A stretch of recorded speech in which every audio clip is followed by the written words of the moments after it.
তোকে good evening সবাইকে। আশা করি সবাই শুনতে পাচ্ছ, তাই তো? জি স্যার। আচ্ছা, তো আজকে হচ্ছে আমাদের থার্ড মান্থের 9th ক্লাস। আর আমরা পড়ছিলাম হচ্ছে হিস্ট্রি অফ ইংলিশ লিটারেচারের প্রি ওল্ড ইংলিশ পিরিয়ড সম্পর্কে কিছু বিষয়। আর ইতিমধ্যে গতকালকে আমরা রাইডার্স টু দ্য সি এর ব্রিফ, শর্ট এবং ব্রড কোর্সের উপর একটা টেস্ট নিয়েছি। তো সবাইকে দিয়েছো না দাওনি, বলো? হ্যাঁ, জি স্যার। আমার মনে দিয়েছি হচ্ছে স্যার। অনেকেই দেয়নি। হ্যাঁ, তো আমি যেহেতু খাতা চেক করব, অতএব এটা মাথায় রেখো। হ্যাঁ, অনেকেই মনে হচ্ছে দাওনি। তো যাই হোক, এটা দিতে হবে। স্যার আমি তো দিইনি স্যার, আমি নতুন যুক্ত হয়েছি তো ওর জন্য আমি বাসায় পড়তেছি স্যার, পড়া শেষ আচ্ছা, হলে স্যার দিয়ে দেব। নতুনদের নিয়ে সমস্যা না, যারা মোটামুটি এক সপ্তাহ বা তার থেকে বেশি মানে হবা, তাদেরকে অন্তত পরীক্ষা কিছু হলে দিতে হবে। আর যারা একদম নতুন, যারা জানবা না, তাদের জন্য তো আলাদা বিষয়, তারা পরে দিবা। ঠিক আছে? আচ্ছা, জি বুঝতে পারছো? স্যার। হুম। আচ্ছা, তো এটা আমরা শেষ করলাম। এখন আমাদের একটু ধারাবাহিকভাবে আরো কয়েকটা বিষয় শেষ করতে হবে। সেটা হলো, নেক্সট আমাদের পরীক্ষা নেওয়ার কথা আছে রিডিং ওয়ান এবং রিডিং রাইটিং ওয়ানের উপরে 18 ডিসেম্বর, তাই তো? এটা একটা টেস্ট নেওয়ার কথা আছে। তো এই টেস্টগুলো শেষ করে তারপর আমরা রোমান্টিক পোয়েট্রি যে পয়েন্টগুলো আছে তাদের উপরে পড়াগুলো দিব। আগে আবার এই দুটো শেষ করি না, এই দুটো আটকায় আছে, রাইটিং এবং রিডিং এর। আচ্ছা, আর 17 তারিখ পর্যন্ত তোমাদের 1 থেকে 17 পর্যন্ত পার্ট বি এর যে রিডিং প্যাসেজ সেগুলো দেওয়া আছে। ওকে, তাহলে 18 তারিখের পরীক্ষাটার জন্য রিডিং ওয়ান এবং রাইটিং ওয়ানের তোমাদের বই থেকে যে কোশ্চেনগুলো আছে, আমি বই থেকে প্যাসেজটা দিব, তবে প্যাসেজের কোশ্চেনগুলো একটু ঘুরিয়ে দিতে পারি বা একটু নিজে বানায় দিতে পারি, এটা মাথায় রাখবা। আবার সরাসরিও দিতে পারি, আগে ওগুলো পড়বা, তারপর প্যাসেজটা ভালো করে বুঝবা, তাতে যেন সমস্যা না হয়। আচ্ছা, আর সময় নষ্ট না করে আমরা সরাসরি আমাদের হিস্ট্রির যে পড়াটা সেটাতে চলে যাই। আচ্ছা, তাহলে আমরা পড়ছিলাম হচ্ছে ফল অফ রোমান এম্পায়ার, নাকি? তাহলে জি স্যার। আমরা বলছিলাম কি যে ওল্ড ইংলিশ পিরিয়ডের পূর্বে ইংল্যান্ড কোন দেশের, কোন সাম্রাজ্যের অধীনে ছিল? রোমান রোমান রোমান সাম্রাজ্য। সাম্রাজ্যের রোমান। অধীনে ছিল, তাই তো? এবং শুধু রোমান সাম্রাজ্যের অধীনে শুধু কি ইংল্যান্ড ছিল, নাকি পুরো ইউরোপ ছিল? না, তারপর এদিকে আফ্রিকা এশিয়া, পুরো তাই তো? ইউরোপ এবং আফ্রিকা আফ্রিকার কিছু অংশ ছিল। ছিল। হুম, আফ্রিকার কিছু অংশ ছিল, তাই না? এবং রোমান এম্পায়ারের পতনটা কেন হলো? কারণ রোমান সাম্রাজ্য এত বিশাল হয়ে গিয়েছিল, এবং রোমান যে শাসক, এই শাসকদের মধ্যে ইন্টারনাল যে দ্বন্দ্ব, তাই না, এই সকল কিছু তাদের ক্ষমতাকে কি করে দেয়, দুর্বল করে দেয়। এছাড়াও তার নিজের যে এরিয়া, হ্যাঁ, রোমান সাম্রাজ্য মানে রোমের যে নিজস্ব এরিয়া, এখানেও আক্রমণ চলতেছিল। সব কিছু মিলে কি দাঁড়ালো যে রোম সাম্রাজ্য অনেক দুর্বল হয়ে গেল। ঠিক আছে? দুর্বল হওয়ার কারণে রোমান যে রাজা ছিলেন, তাই না, তিনি কি করলেন, ইংল্যান্ডকে তার মতো করে ছেড়ে রেখে চলে গেলেন। আমার এই রাজা বা এদের নাম মনে রাখার খুব একটা দরকার নেই, কারণ এগুলো পরীক্ষাতে আসবে না, কিন্তু আমরা যেহেতু পূর্ববর্তী ইতিহাস সম্পর্কে জানছি যে ওল্ড ইংলিশ পিরিয়ডের আগে তাহলে কি ঘটলো আসলে। হ্যাঁ, আর এখানে আমরা এই জন্য একটু এই বিষয়গুলো বলার চেষ্টা করছি। তারপর রোমান এম্পায়ারের পতনের পূর্বে ব্রিটেন, তাই তো, মানে ব্রিটেন রোম সাম্রাজ্যের অধীনের থেকে যখন বের হয়ে আসতো তখন তার অবস্থা কেমন ছিল?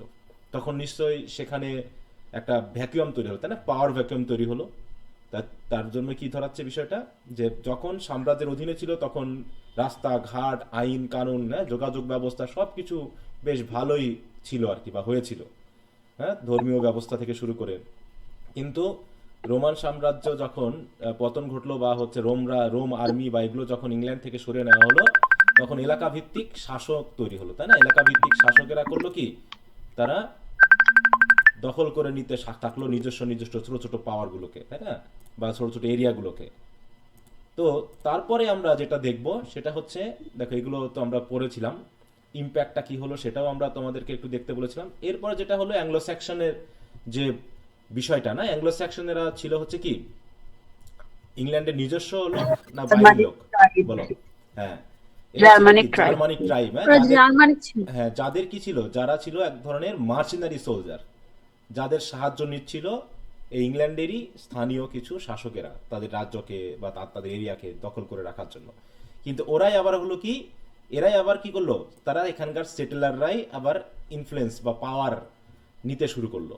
নিতে নিতে তারা এখানে ক্ষমতাবান হয়ে গেল। হ্যাঁ, ক্ষমতাবান হয়ে যাওয়ার কারণে দেখাচ্ছে অ্যাংলো স্যাকশনরা মোটামুটি ইংল্যান্ডকে শাসন করা শুরু করলো। হ্যাঁ, তাই এখানে দেখো সেটাই বলা হচ্ছে যে one of the most এন্ডিওরিং consequence, যেটা সবচেয়ে বড় ধরনের প্রভাব যেটা ঘটেছিল রোমের উইথড্রয়ালের পর, was the migration and settlement of the Anglo Saxons. এরা ছিল হচ্ছে Germanic tribe originating from areas that are now part of Germany, Denmark এবং নেদারল্যান্ড। ওই যে বললাম যে জার্মানি কি ট্রাইব বলতে আমরা ওই জার্মান, ডেনমার্ক, নেদারল্যান্ড এই এরিয়ার মানুষগুলোকে বুঝবো। Gradually establish kingdom across Britain, তারা এখানে থাকা শুরু করলো এবং ব্রিটেনের আশেপাশে আরও রাজ্য তারা গঠন করা শুরু করলো, ইনক্লুডিং কেন, ওয়েসেক্স, মার্সিয়া, ইস্ট অ্যাংলিয়া, এই বিভিন্ন নামে তারা কিন্তু নিজস্ব নিজস্ব এরিয়া গঠন করা শুরু করলো। ওভার টাইম আরও সময় যাওয়ার সাথে সাথে দেয়ার ল্যাঙ্গুয়েজ, কাস্টম এবং সোশ্যাল স্ট্রাকচার, তাহলে ইংল্যান্ডের স্থানীয় যে সোশ্যাল স্ট্রাকচার ছিল, কাস্টম ছিল, সেগুলো কি হলো এই অ্যাংলো স্যাক্সনদের দ্বারা প্রভাবিত হয়ে দেখো রিপ্লেসড হয়ে গেল। হ্যাঁ, mass of the Roman and Celtic heritage in many areas. Despite the cultural shift, Roman influence persisted in various ways. কিন্তু রোমান সাম্রাজ্যের যে প্রভাবটা সেটা না থাকলেও রোমানরা যা শিখিয়ে পড়িয়ে গিয়েছিল, রোমানদের যে কার্যক্রম এখানে ছিল, সেগুলো কিন্তু মোটামুটি থেকে গেল। তাই বলছে Roman roads, fortifications were often reused and maintained by later communities.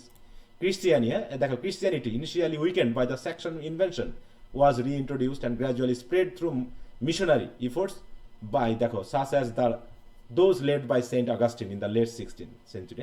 Christianity এখানে মোটামুটি প্রভাব বিস্তার শুরু করলো। দ্য ফিউশন অফ রোম, এবং একটা হাইব্রিড ধরনের কালচার তৈরি হয়ে গেল না। আগে ছিল রোমান কালচার, কেল্টিক কালচার, তারপরে অ্যাংলো স্যাক্সন কালচার ছিল, তারপরে তো মোটামুটি ক্রিশ্চিয়ানিটির যে আধুনিকায়ন, এই সব কিছু মিলে কি হলো দেখো help shape the identity of মেডিয়েভাল Britain. মেডিয়েভাল যে ব্রিটেন, সেই ব্রিটেনের একটা আইডেন্টিটি গঠিত হলো, laying the foundations for its future political and cultural development. তাহলে আজকে আমরা যে ইংল্যান্ডকে দেখতেছি, সেই ইংল্যান্ড কিন্তু এত উন্নত সেই সময় ছিল না। ছিল বলো, আজকে যেমন ভাবে আমরা দেখতেছি এরকমটা না sir.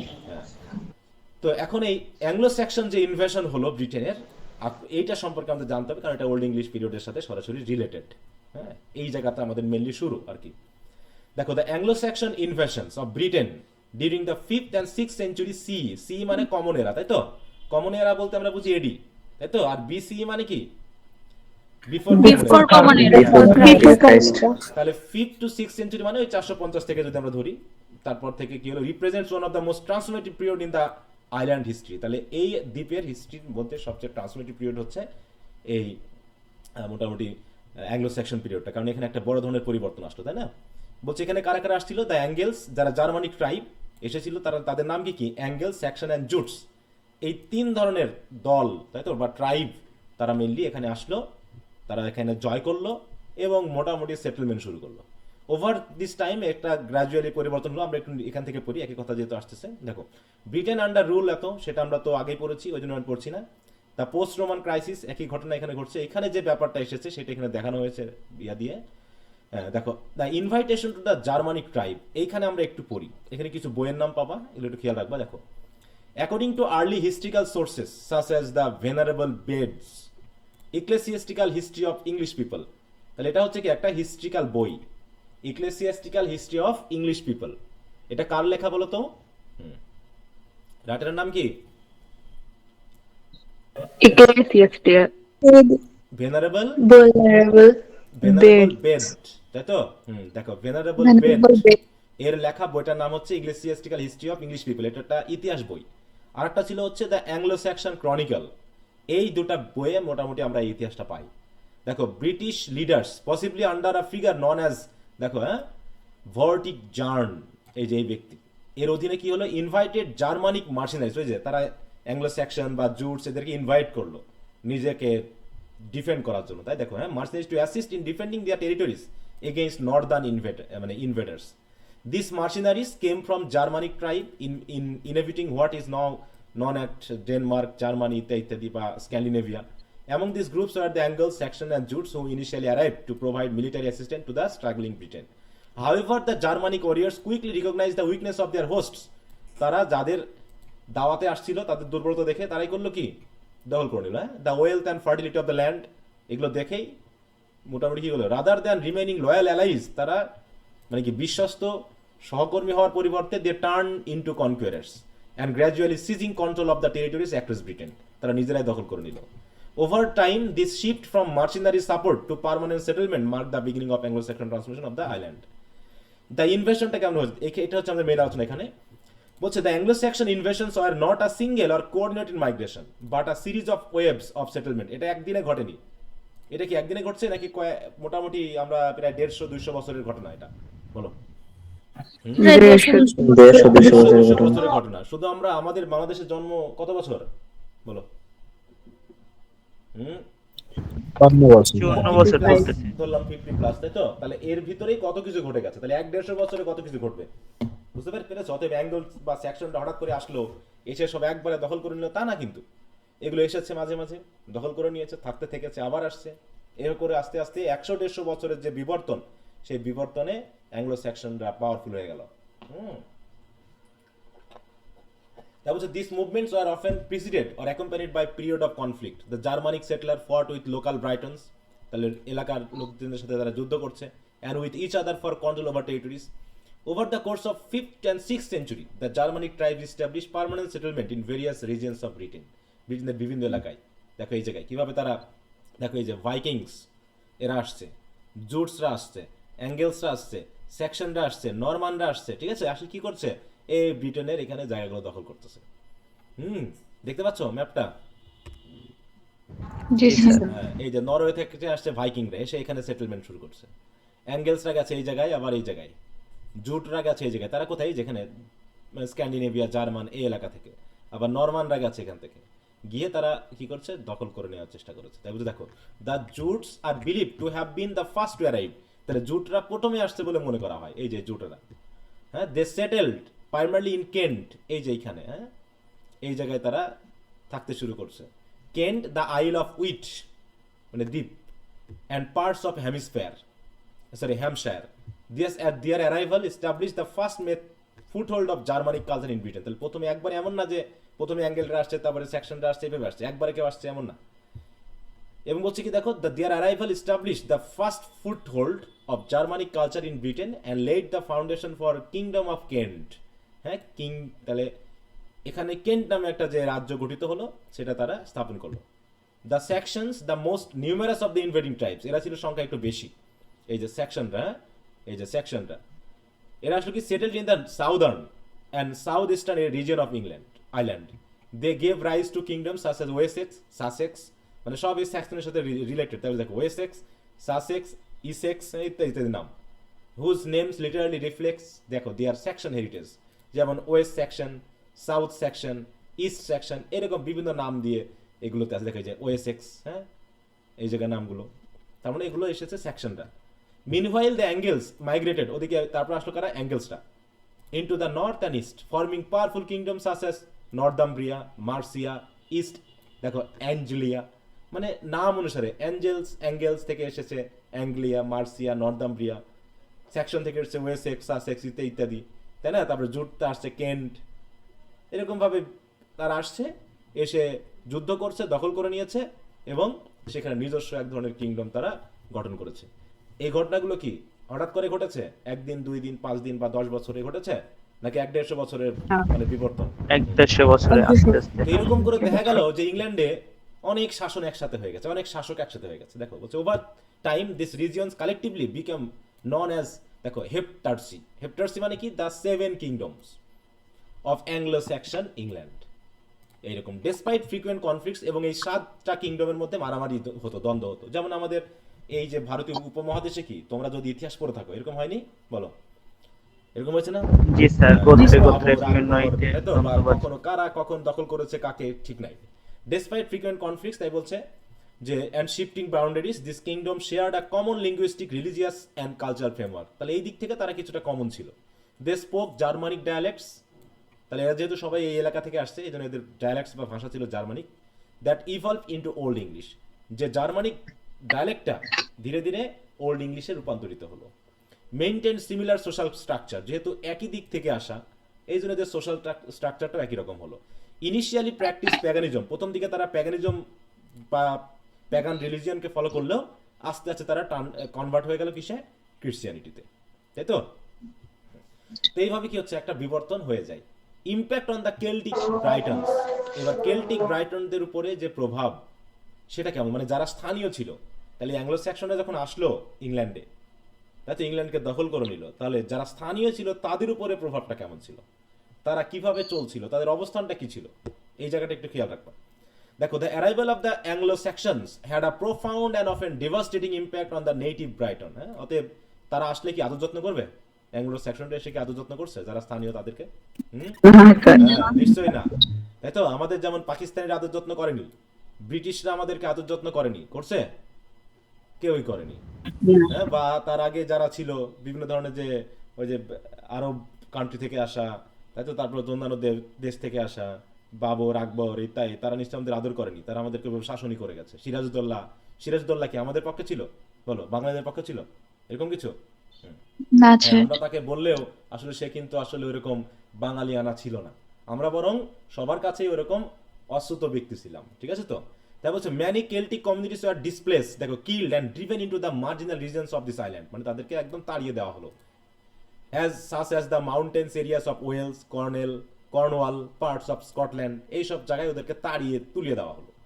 In some areas the displacement may have been so extensive, মানে কিছু কিছু এলাকায় যেমন হচ্ছে রোহিঙ্গাদের কি ডিসপ্লেস করা হয়েছে না? বলো। হ্যাঁ, জি স্যার। রোহিঙ্গাদের মায়ানমার থেকে পুরো তুলে দেওয়া আছে, অথচ ওখানে তারা কত বছর ধরে আছে? মাত্র 10 বা 15 বা 20 বছর ধরে, না কয়েক জেনারেশন থেকে তারা ওখানে, বলো। কয়েক জেনারেশন। কিন্তু সেখান থেকে তাদেরকে তুলে দেওয়া হলো। তো ওরকম ভাবে তাদেরকেও তুলে দেওয়া হয়েছে। মানে এই ঘটনাটা ঘটেছে, যারা দুর্বল তারা সবসময় সবলদের দ্বারা প্রতারিত হয়েছে, হত্যার শিকার হয়েছে, ইত্যাদি ইত্যাদি। In some areas the displacement have been so extensive, মানে এত বিশাল হয়েছিল যে historian suggest it অ্যামাউন্টেড to a form of ethnic cleansing. যেমন যে মায়ানমারের এইটাকে বলা হয় এথনিক ক্লিনজিং। হ্যাঁ, মানে একটা এথনিক গোষ্ঠীকে পুরো ক্লিয়ার করে ফেলা, হ্যাঁ, মানে কি বলবো, শেষ করে দেওয়া, নিশ্চিহ্ন করে দেওয়া। তারা হয়তো এমনটাও করেছে। দোজ হু সার্ভাইভড, আর যারা মোটামুটি বেঁচে ছিল, were often assimilated into Anglo Saxon society, তারা মোটামুটি অ্যাংলো স্যাকশনদের সাথে মিলে গেল। Though Celtic language and tradition persisted in this border lands, creating pockets of cultural continuity. Pocket মানে কি? ছোট ছোট ছোট ছোট কালচারাল কন্টিনিউটি বা কমিউনিটি হিসেবে তারা কিন্তু চলছিল আর কি। Resistance to Anglo Saxon domination is preserve in legend and folklore. এইগুলোতে মোটামুটি এটা যে ডমিনেশন করেছে, এগুলো বিভিন্ন গল্প কাহিনীতে এখনো শোনা যায়। The figure of king Arthur এখানে বড় ধরনের ভূমিকা পালন করেছেন। দেখো, এখানে একটা ইমেজ দেওয়া আছে। Celebrated in later medieval romances is often interpreted as a legendary representation of the Romano British military leader who resisted Anglo Saxon encroachment. তাহলে কিং আর্থার, যিনি প্রথম ব্যক্তি হিসাবে, তাই তো, রোমান ব্রিটিশ মিলিটারির একজন লিডার হিসাবে তিনি অ্যাংলো স্যাকশনদের এই যে এনক্রসমেন্ট, হ্যাঁ, এটাকে তিনি রেসিস্ট করার চেষ্টা করেছিলেন। Whether wholly historically or partly mythologise, যদিও এখানে পুরোপুরি মিথোলজাইজ মানে কি পুরো সত্য ঘটনাটা আমরা জানি না, যদি এগুলো গল্প কাহিনীতে আছে। This story reflects the struggle of the native Britons to maintain their identity. যেমন আমরা আমাদের কি ইতিহাসে পাই না এরকম নেতা কিছু, বলো, যেমন তিতুমির আছে নাকি? তারা কি করেছে? ব্রিটিশদের বিরুদ্ধে যুদ্ধ করে এ দেশটাকে শাসন করা, মানে শাসন মুক্ত করার চেষ্টা করেছে বা ওদেরকে প্রতিরোধ করার চেষ্টা করেছে। ঠিক এরকম কিং আর্থারের নাম আমরা পাচ্ছি। That was these stories reflect the struggles of native Britons to maintain their identity and sovereignty in the face of Germanic expansion, Germanic expansion যাতে না ঘটে। তো যাই হোক, তারপরেও হয়তো পুরোপুরি তিনি ঠেকাতে পারেননি, মোটামুটি একটা মিশ্রণ ঘটে গেছে। এবার রিলিজিয়ান এবং কনভার্সনটা কিভাবে ঘটলো সেটা আমরা একটু দেখবো, কারণ এটা যেহেতু সাহিত্যকর্মের সাথে আমাদের রিলেটেড। দেখো, initially the Anglo Saxons are pagan মানে কোন ধর্মের ব্যাপার আমরা জানবো, বুঝি?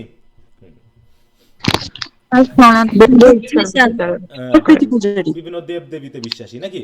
হ্যাঁ, বিভিন্ন গডেসে বিশ্বাসী, যেগুলো আমরা এখন বর্তমানে জানি, জিউস, হ্যাঁ, অ্যাথেনা ইত্যাদির নাম। এদের আবার গডস একটু ভিন্ন ছিল, মানে বিভিন্ন ধরনের গডেসের ব্যাপার আসছে। দেখো, the Anglo Saxons are pagan worshipping up, দেখো, প্যান্থিয়ন অফ গডস মানে বিভিন্ন ধরনের, similar to those found in Norse mythology. Deities such as Woden, দেখো, থানোর বা থর, তার হচ্ছে টিউ বা Tyr, dominated their religious beliefs. এই গডেসগুলো বা ডেইটিগুলো একটা প্রধান ছিল আর কি। Pagan rituals and ceremonies played an integral role in social and political life. এবং দেখো, influencing kingship, law and culture practices, মানে এগুলো এর সাথে রিলেটেড ছিল। কিন্তু the process of Christianisation began in earnest in the late 16th century।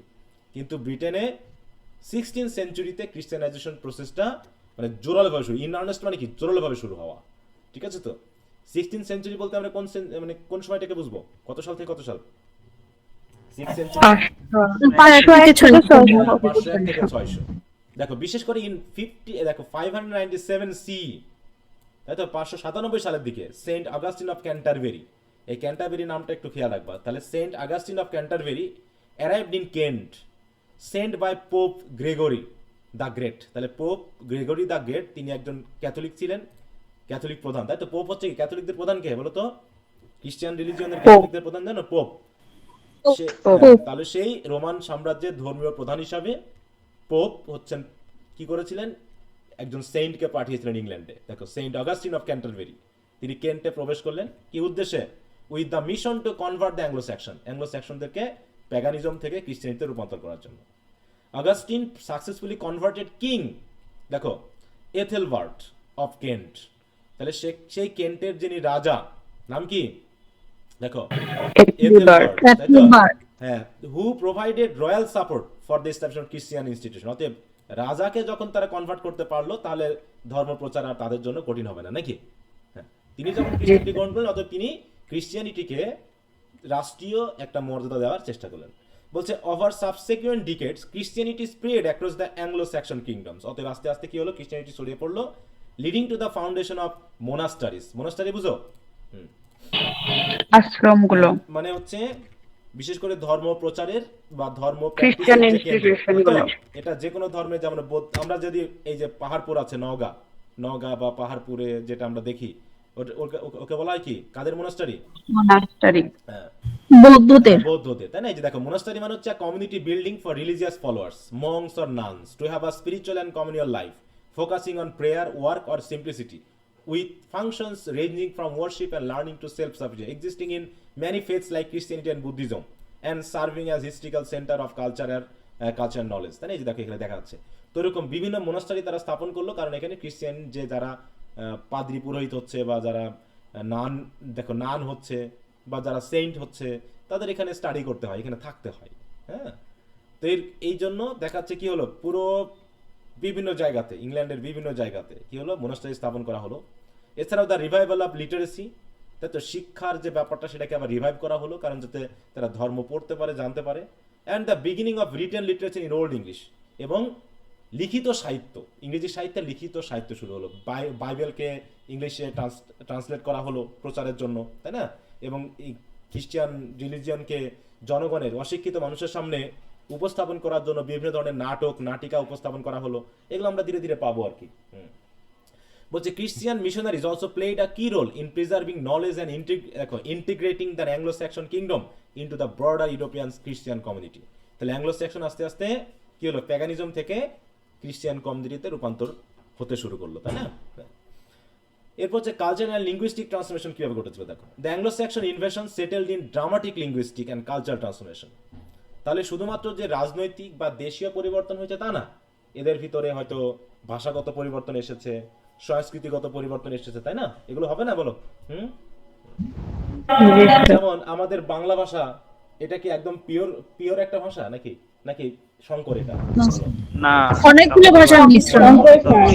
তাই তো, বাংলা আছে মোটে 2% না 3% এরকম, বাকি আছে সংস্কৃত আছে, তাই না? তারপরে আরব আছে, ফার্সি আছে, ফরাসি আছে, তাই না? এই বিভিন্ন ধরনের ভাষা আছে, হিন্দি আছে, উর্দু আছে, সবকিছুর মিশ্রণ। তুর্কি, ওলন্দাজ। এখানেও অ্যাংলো স্যাকশন ইনভেশনের পরবর্তীতে কি হলো, যে রোম প্রায় ব্রিটেনের, তাই তো, যে ভাষা ছিল বা কালচার ছিল সেগুলো এক ধরনের নতুনভাবে পরিবর্তন হলো। দ্য ওল্ড ইংলিশ ল্যাঙ্গুয়েজ, যেটা প্রধানত আমরা বলছিলাম কি জার্মানিক ল্যাঙ্গুয়েজ থেকে এসেছে, কারণ ওই যে জার্মানিক ট্রাইব তিনটার নাম কি জানো? বিভিন্ন সময় আসে কিন্তু পরীক্ষায়, জুটস, তাই তো? হ্যাঁ, gradually replace Latin and Celtic language in most region. তাহলে রোমান সাম্রাজ্যের অধীনে রোমান ল্যাঙ্গুয়েজের নাম জানো কি? রোমান সাম্রাজ্যের ল্যাঙ্গুয়েজের নাম কি? হ্যাঁ, ল্যাটিন। রোম যখন চলে গেল তখন নিশ্চয়ই ল্যাটিন থাকলো না, তখন ওই যে জার্মানিক কিছু টাং চলে আসলো, অ্যান্ড কেল্টিক ল্যাঙ্গুয়েজ চেঞ্জ হয়ে গেল।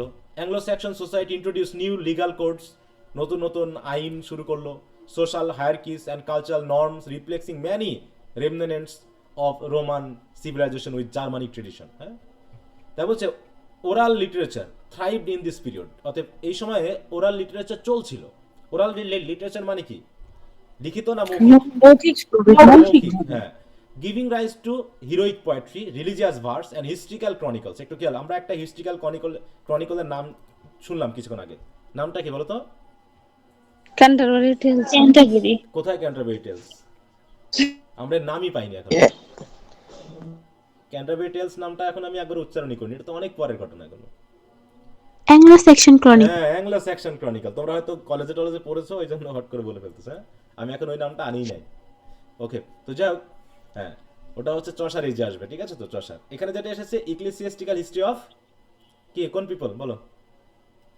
English people. ইংলিশ পিপল, এটা একটা। আর একটা হচ্ছে অ্যাংলো স্যাক্সন ক্রনিকল।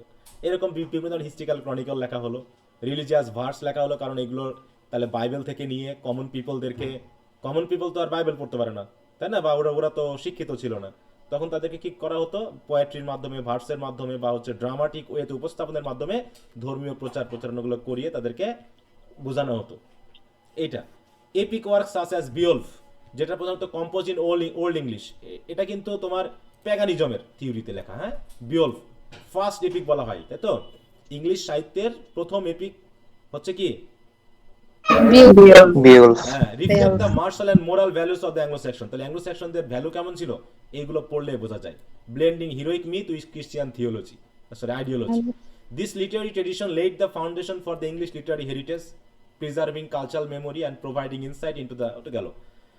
তারপর হচ্ছে পলিটিক্যাল ফাউন্ডেশনস, কি ঘটলো দেখো। Anglo section settlement also establish the political framework for letter England. তাহলে আগে তো মানে রোমদের অধীনে ছিল, তাদের মতো করে ফ্রেমওয়ার্কগুলো ছিল, কিন্তু অ্যাংলো সেকশনটা এসে নতুন করে তারা করলো কি, স্থাপন করলো নাকি ফ্রেমওয়ার্কটা, পলিটিক্যাল ফ্রেমওয়ার্কটা স্থাপন করলো। দ্য কিংডমস অফ হেপ্টারসি, যেটা হচ্ছে কি হেপ্টারসি মানে কি বলো? 7 কিংডমস। হ্যাঁ, 7, তাই তো?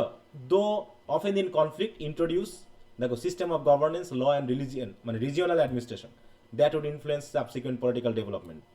Over time this kingdoms coalesce মানে কি একসাথে হয়ে যাওয়া, ভেঙে চুরে ছোট ছোট হয়ে যাওয়া, আবার মার্চ করা, or unified under stronger rulers, মানে তো মানে যে মোটামুটি শক্তিশালী মানে রোলার হচ্ছে, সে ছোট ছোট রাজ্যগুলোকে দখল করে নিয়ে বড় একটা এরিয়া দখল করে নিয়ে সে শাসন করছে। এভাবে আস্তে আস্তে আস্তে আস্তে আজকে যে ইংল্যান্ড বা ব্রিটেন দেখতেছি বিশাল এরিয়া জুড়ে, সেটা আমরা পেয়েছি।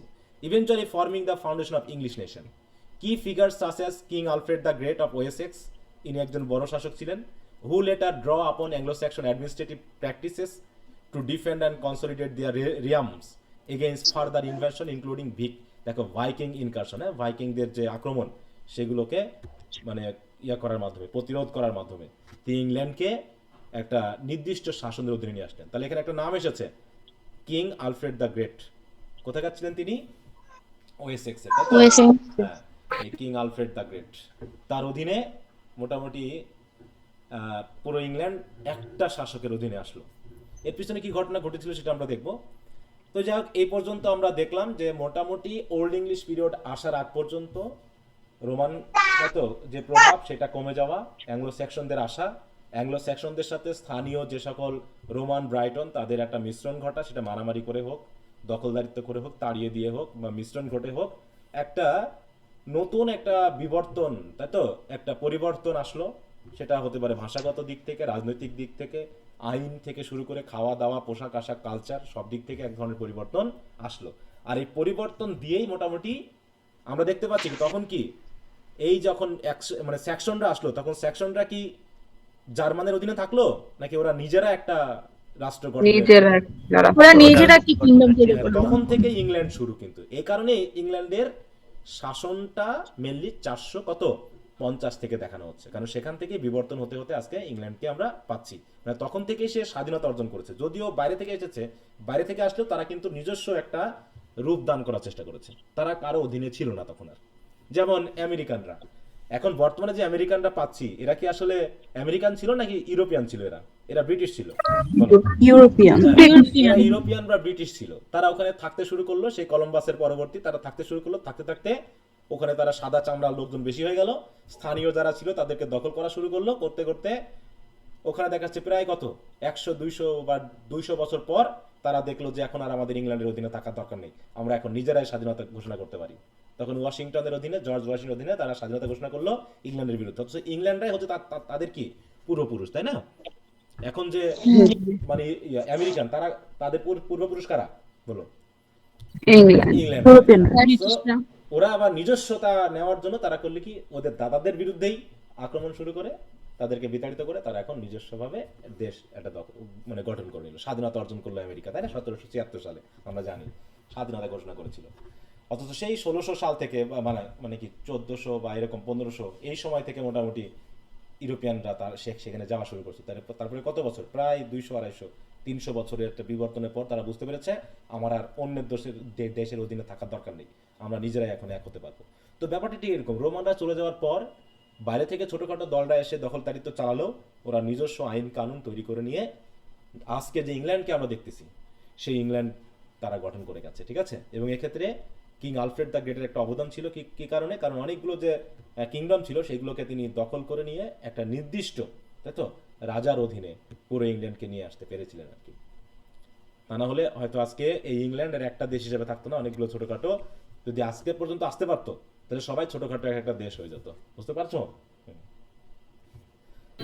জি স্যার। জি স্যার। তাহলে এ পর্যন্ত আমরা দেখলাম। এবার একটু আমাদের আর একটা বেসিক বিষয় আসছে, সেটা হলো ক্রিশ্চিয়ানিটি স্প্রেডটা কিভাবে হলো, কারণ পরবর্তী যে সাহিত্যকর্ম এগুলো আসবে এই ক্ষেত্রে। হ্যাঁ, তো দেখো beginning and spread of Christianity. তাহলে আমরা বললাম যে ক্রিশ্চিয়ানিটির বেসিক যে জায়গাটা, যে নবী, তাই তো, যাকে আমরা নবী বলছি আর কি, তিনি হচ্ছেন কে বলো? Jesus Christ. হ্যাঁ, জিসাস ক্রাইস্ট। Christ. তাহলে তাকে কেন্দ্র করেই ক্রিশ্চিয়ানিটিটা শুরু, যদিও তিনি এটা এস্টাবলিশ করে যাননি। তিনি যে প্রচার প্রচারণা করে গেছেন সেই প্রচার প্রচারণাগুলোকে, তাতে ধর্মীয় তার যে মতবাদগুলোকে একটা রূপ দিয়ে পরবর্তীতে তার যে ডিসাইপল বা তার যে অনুসারীরা তারা মোটামুটি এস্টাবলিশ করেছেন। তাহলে এটা হতে অনেকদিন সময় লেগেছে। কিভাবে হলো সেই বিষয়টা আমাদের একটু জানা দরকার, কারণ আমাদের এখানে কিছু বেসিক ব্যাপারটা আসবে। দেখো, Christianity one of the world's major religions, হ্যাঁ, has a history spanning over 2 millennia. 2 millennia মানে কি? 1000 year. হ্যাঁ, সহস্রাব্দ, তাই তো, যাকে আমরা বলি 1000 বছর। তাহলে এখন বর্তমানে চলছে 2025 সাল, তার মানে প্রায় কত, 2000 বছর, এবং তার থেকে হয়তো আরো বলা হচ্ছে। Its origin in the first century C, তাহলে ফার্স্ট সেঞ্চুরি হবে, in the Roman province of, দেখো, Judea, mark a significant transformation in religious thought and human civilisation emerging from Jewish tradition. Mainly এটা ইহুদি ট্রেডিশন থেকে আসা। Jesus ক্রাইস্টের জন্ম কাদের ভিতরে বলো তো? ইসরায়েলদের ভিতর থেকে না, ইহুদিদের ভিতর থেকে তার জন্ম। সেখান থেকে তার জন্ম। Christianity is centred on the life, teaching and death and resurrection of Jesus Nazareth. তার জন্ম হয়েছিল কোথায়? নাজারেথ। এই জন্য তাকে বলা হয়ে থাকে Jesus of Nazareth. What began as a small sect of Jewish followers, হ্যাঁ, যেটা একটা ছোট্ট জুইস ফলোয়ারদের একটা সেক্ট বা একটা গোষ্ঠী হিসাবে যেটা শুরু হয়েছিল, evolve into a global religion, সেটাই কিন্তু একটা বড় ধরনের ধর্মে রূপান্তরিত হলো। Profoundly shaping cultures, laws and political institutions and philosophical thought across continents. তাহলে মোটামুটি বর্তমান আমাদের মহাদেশ কয়টা বলো? 7টা। 7টা মহাদেশের মধ্যে মোটামুটি আমরা যদি ভাবি তাহলে কয়টা মহাদেশে ক্রিশ্চিয়ানিটির প্রভাব রয়েছে? কয়টা মহাদেশ? সবগুলোতেই আছে বললেই চলে। 4টা। হ্যাঁ, মোটামুটি এশিয়া মহাদেশ বাদ দিয়ে, নাকি? এশিয়া মহাদেশ বাদ দিয়ে, মানে সব ধর্মের সবচেয়ে বড় ধরনের মিশ্রণ হচ্ছে কোন মহাদেশ বলো তো? সব ধর্মের এশিয়া। এখানেই ইসলাম ধর্মের প্রভাব, এখানেই হিন্দু ধর্মের প্রভাব, এখানেই বৌদ্ধ ধর্মের প্রভাব।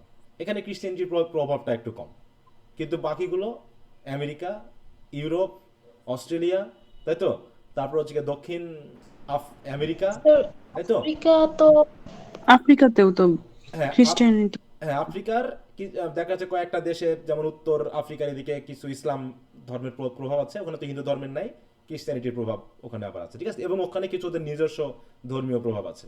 হ্যাঁ, আফ্রিকাতে আবার মিশ্রণ বেশি আছে, তবে ক্রিশ্চিয়ানিটির একটা প্রভাব আছে। তো এই তাহলে মোটামুটি কি বিভিন্ন কন্টিনেন্টে কিন্তু সেটা ছড়িয়ে পড়ে। কিভাবে তারা ছড়িয়ে পড়ে অতদূর আমরা যাব না, মোটামুটি কিভাবে এটা প্রতিষ্ঠা লাভ করলো এবং ইংল্যান্ডে কিভাবে প্রবেশ করলো এবং সেখান থেকে সাহিত্যকর্মে এবং তাদের রাজনৈতিক, তারপরে সামাজিক যে চিন্তাভাবনাগুলো গঠনের ক্ষেত্রে কিভাবে প্রভাব বিস্তার করেছে, আমরা প্রধানত 4টা এইজ পাবো, বুঝতে পেরেছো?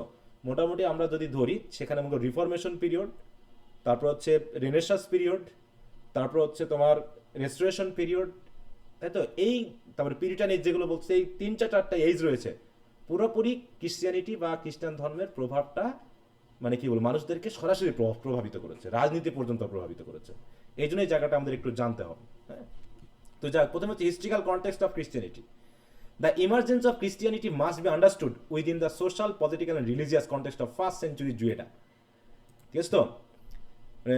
জুডিয়া আর কি। হ্যাঁ, অ্যাট দিস টাইম দেখো, জুডিয়া মানে জুদা, যেটা আমরা ইহাতে বাংলা বলি, ওয়াজ আন্ডার রোমান রুল। এটাও কিন্তু রোমান সাম্রাজ্যের অধীনে ছিল। আমরা তো দেখতে পাচ্ছি রোমান সাম্রাজ্যের অধীনে ইংল্যান্ড ছিল, আরও মোটামুটি জুদা থেকে শুরু করে আফ্রিকা, এশিয়া, বিভিন্ন এলাকা, তাই না, রোমান সাম্রাজ্যের অধীনে ছিল। A province of the Roman empire and its people lived under strict taxation, political operation and foreign governance. Jewish society was diverse, consisting of like Pharisees, Sadducees, Essenes, Zealots and common people. মানে juice পিপলটা বিভিন্ন ভাগে ভাগ ছিল কিন্তু তখন। আমরা juice বলতে এখন কোন দেশটার লোককে বুঝি বলো তো? মানে কোন দেশের লোকজন হচ্ছে ইহুদি? ইসরায়েল। হ্যাঁ, ইসরায়েল। ইসরায়েল। আগে কিন্তু এরা ছড়িয়ে ছিটিয়ে ছিল। এটা পরবর্তী আমরা জানি 1940 বা 48 এই সময় থেকে এটা একত্রিত করে এদেরকে একটা জায়গা দেওয়া হয়েছে। আমরা তো জানি যে জার্মানের কোন শাসক কি করেছিল? পুরো হিটলার। হ্যাঁ, হিটলার। একদম হত্যা করেছিল এদেরকে। সেখান থেকে তাদেরকে রক্ষা করে এনে এই যে তোমার ফিলিস্তিনির, তাই তো, এই জায়গাটা দিয়ে তাদেরকে রাখা হয়েছিল। কিন্তু সেটাও এখন যা অবস্থা সেটা তো বুঝতে পেরেছো নাকি, বিস্ফোরা পুরো নাকি। হ্যাঁ, তাই বলছে দেখো, ম্যানি জিউস অ্যাওয়েটেড দ্য মসিয়া। এই যে অনেকেই চাচ্ছিল যে মসিয়া, তাই তো, মেসিয়া নামে কেউ একজন আসবেন। হ্যাঁ, ডিভাইন একটা অ্যাপয়েন্টেড সেভিয়ার আসবেন, যিনি এসে মানুষকে রক্ষা করবেন। Who would liberate Israel from foreign operation and restore its spiritual and political sovereignty. এটা তারা মনে করেছিল, তাই তো? Into this context was born of Jesus, দেখো, born Jesus of Nazareth around 4 BCE in the town of Bethlehem. Jesus grew up in Nazareth and began his public ministry around the age of 30. এই যে 30 থেকে 33 বছর পর্যন্ত তিনি mainly তার প্রচার প্রচারণা করেছেন। His teaching emphasize love for, তো আমাদের জানার দোকানে তোমরা একটু পড়ে নিবা। এইখানে যেটা আসলো দেখো, জিজাস লাইফ অ্যান্ড ক্রুসিফিকেশন, এটা আমরা তো মোটামুটি একটু জানি। হয়তো দেখা যাচ্ছে যে ক্রিশ্চিয়ানিটিতে বিশ্বাস আছে কি, যে তাকে ক্রুসিফাই করা হয়, তাই না, মানে ক্রুশে ঝুলিয়ে তাকে হত্যা করা হয়। হ্যাঁ, আর হয়তো ইসলাম ধর্মে একটু অন্য ধরনের ব্যাপার রয়েছে। আর ইহুদিরা তো বিশ্বাসই করে না যে জিজাসের জন্ম হয়েছে, জিজাস নামে কেউ আছে। বিশ্বাস করে বলো? এখনো আসেনি, নিয়ে আসবেন। এই দেখো, Jesus ministry lasted approximately 3 years, মাত্র 3 বছর তার যে শাসন বা তার প্রচারণার সময়টা ছিল। During which he gathered a group of disciples, disciple মানে কি, শিষ্য, হ্যাঁ, ইনক্লুডিং দ্য 12 অ্যাপোস্টল। অ্যাপোস্টল বলতে মানে একদম মনোনীত শিষ্য, 12 জন শিষ্য ছিল, তাই না, সাহাবী যারা, who became the primary agents for spreading this his message after his death. এরাই মেনলি তার মেসেজগুলোকে প্রচার করেছে। He challenge social norms and religious authorities. তিনি তৎকালীন, যেমন আমরা সক্রেটিস, প্লেটোর নাম শুনি, তাহলে সক্রেটিসের নাম শুনেছি। তিনি তৎকালীন ধর্মীয় মানুষের বিশ্বাস এবং শাসনের বিরুদ্ধে কিন্তু একটা কি করেছিলেন, প্রতিবাদ করেছিলেন। তার জন্য তাকে কি করা হয় বলো? হেমলক পান করিয়ে হত্যা করা হয় ঈশ্বর নিন্দার অভিযোগ দিয়ে। তো এখানে জিজাস ক্রাইস্টকে একইভাবে মনে করা হয় যে advocating a moral life rooted, বলছে his teaching often contrasted with rigid interpretation of Jewish law. হ্যাঁ, জুইস লকে তিনি ইন্টারপ্রেট করেছিলেন এবং খুবই strongly emphasising the spirit of law rather than mere ritual compliance. এটা শুধু রিচুয়াল না, এটা একটা কি হতে হবে, আইনের প্রয়োগ থাকতে হবে। However his growing popularity alarmed both juice religious leader and Roman authorities. যেহেতু তারা রোমান সাম্রাজ্যের অধীনে ছিল, তাহলে রোমের যে অথরিটি তারা একদিকে ভয় পাচ্ছে, আবার যারা জুইস লিডার আছে, রিলিজিয়াস লিডার, যারা নিজেদের মতো করে ধর্ম পালন করতেছে, তারাও ভয় পেয়ে গেছে।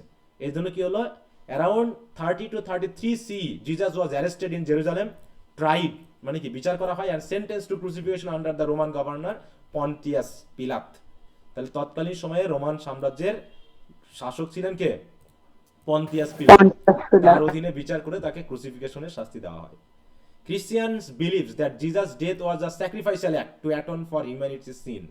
খ্রিস্টানরা বিশ্বাস করেন কি, যে মানুষকে তাদের পাপ থেকে মুক্ত করার জন্যই জিসাস ক্রাইস্ট স্যাক্রিফাইসিয়াল একটা অ্যাক্ট হিসাবে তিনি নিজেকে সঁপে দিয়েছেন। ঠিক আছে তো? এই জন্য দেখবা যে ক্রিশ্চিয়ানিটিতে যেমন মানে ইসরায়েল মানে ইহুদিতে বা ইসলামে কিন্তু কোরবানি আছে না? কোরবানি দেওয়া হয়, হ্যাঁ। কিন্তু ক্রিশ্চিয়ানিটিতে কিন্তু কোনো কোরবানি নাই, ঠিক আছে? কোরবানির এই রিচুয়ালটা ক্রিশ্চিয়ানিটিতে নাই। কারণ কি, তারা মনে করে থাকে যে জিজাস হিমসেলফ হ্যাজ বিন, তাই তো, আর স্যাক্রিফাইস হয়েছেন আমাদের জন্য। এই জন্য ওই বিশ্বাসে আমরা আর স্যাক্রিফাইস করি না, কারণ এটাই হচ্ছে সর্বোচ্চ স্যাক্রিফাইস, এরকমটা বলা হয় থাকে।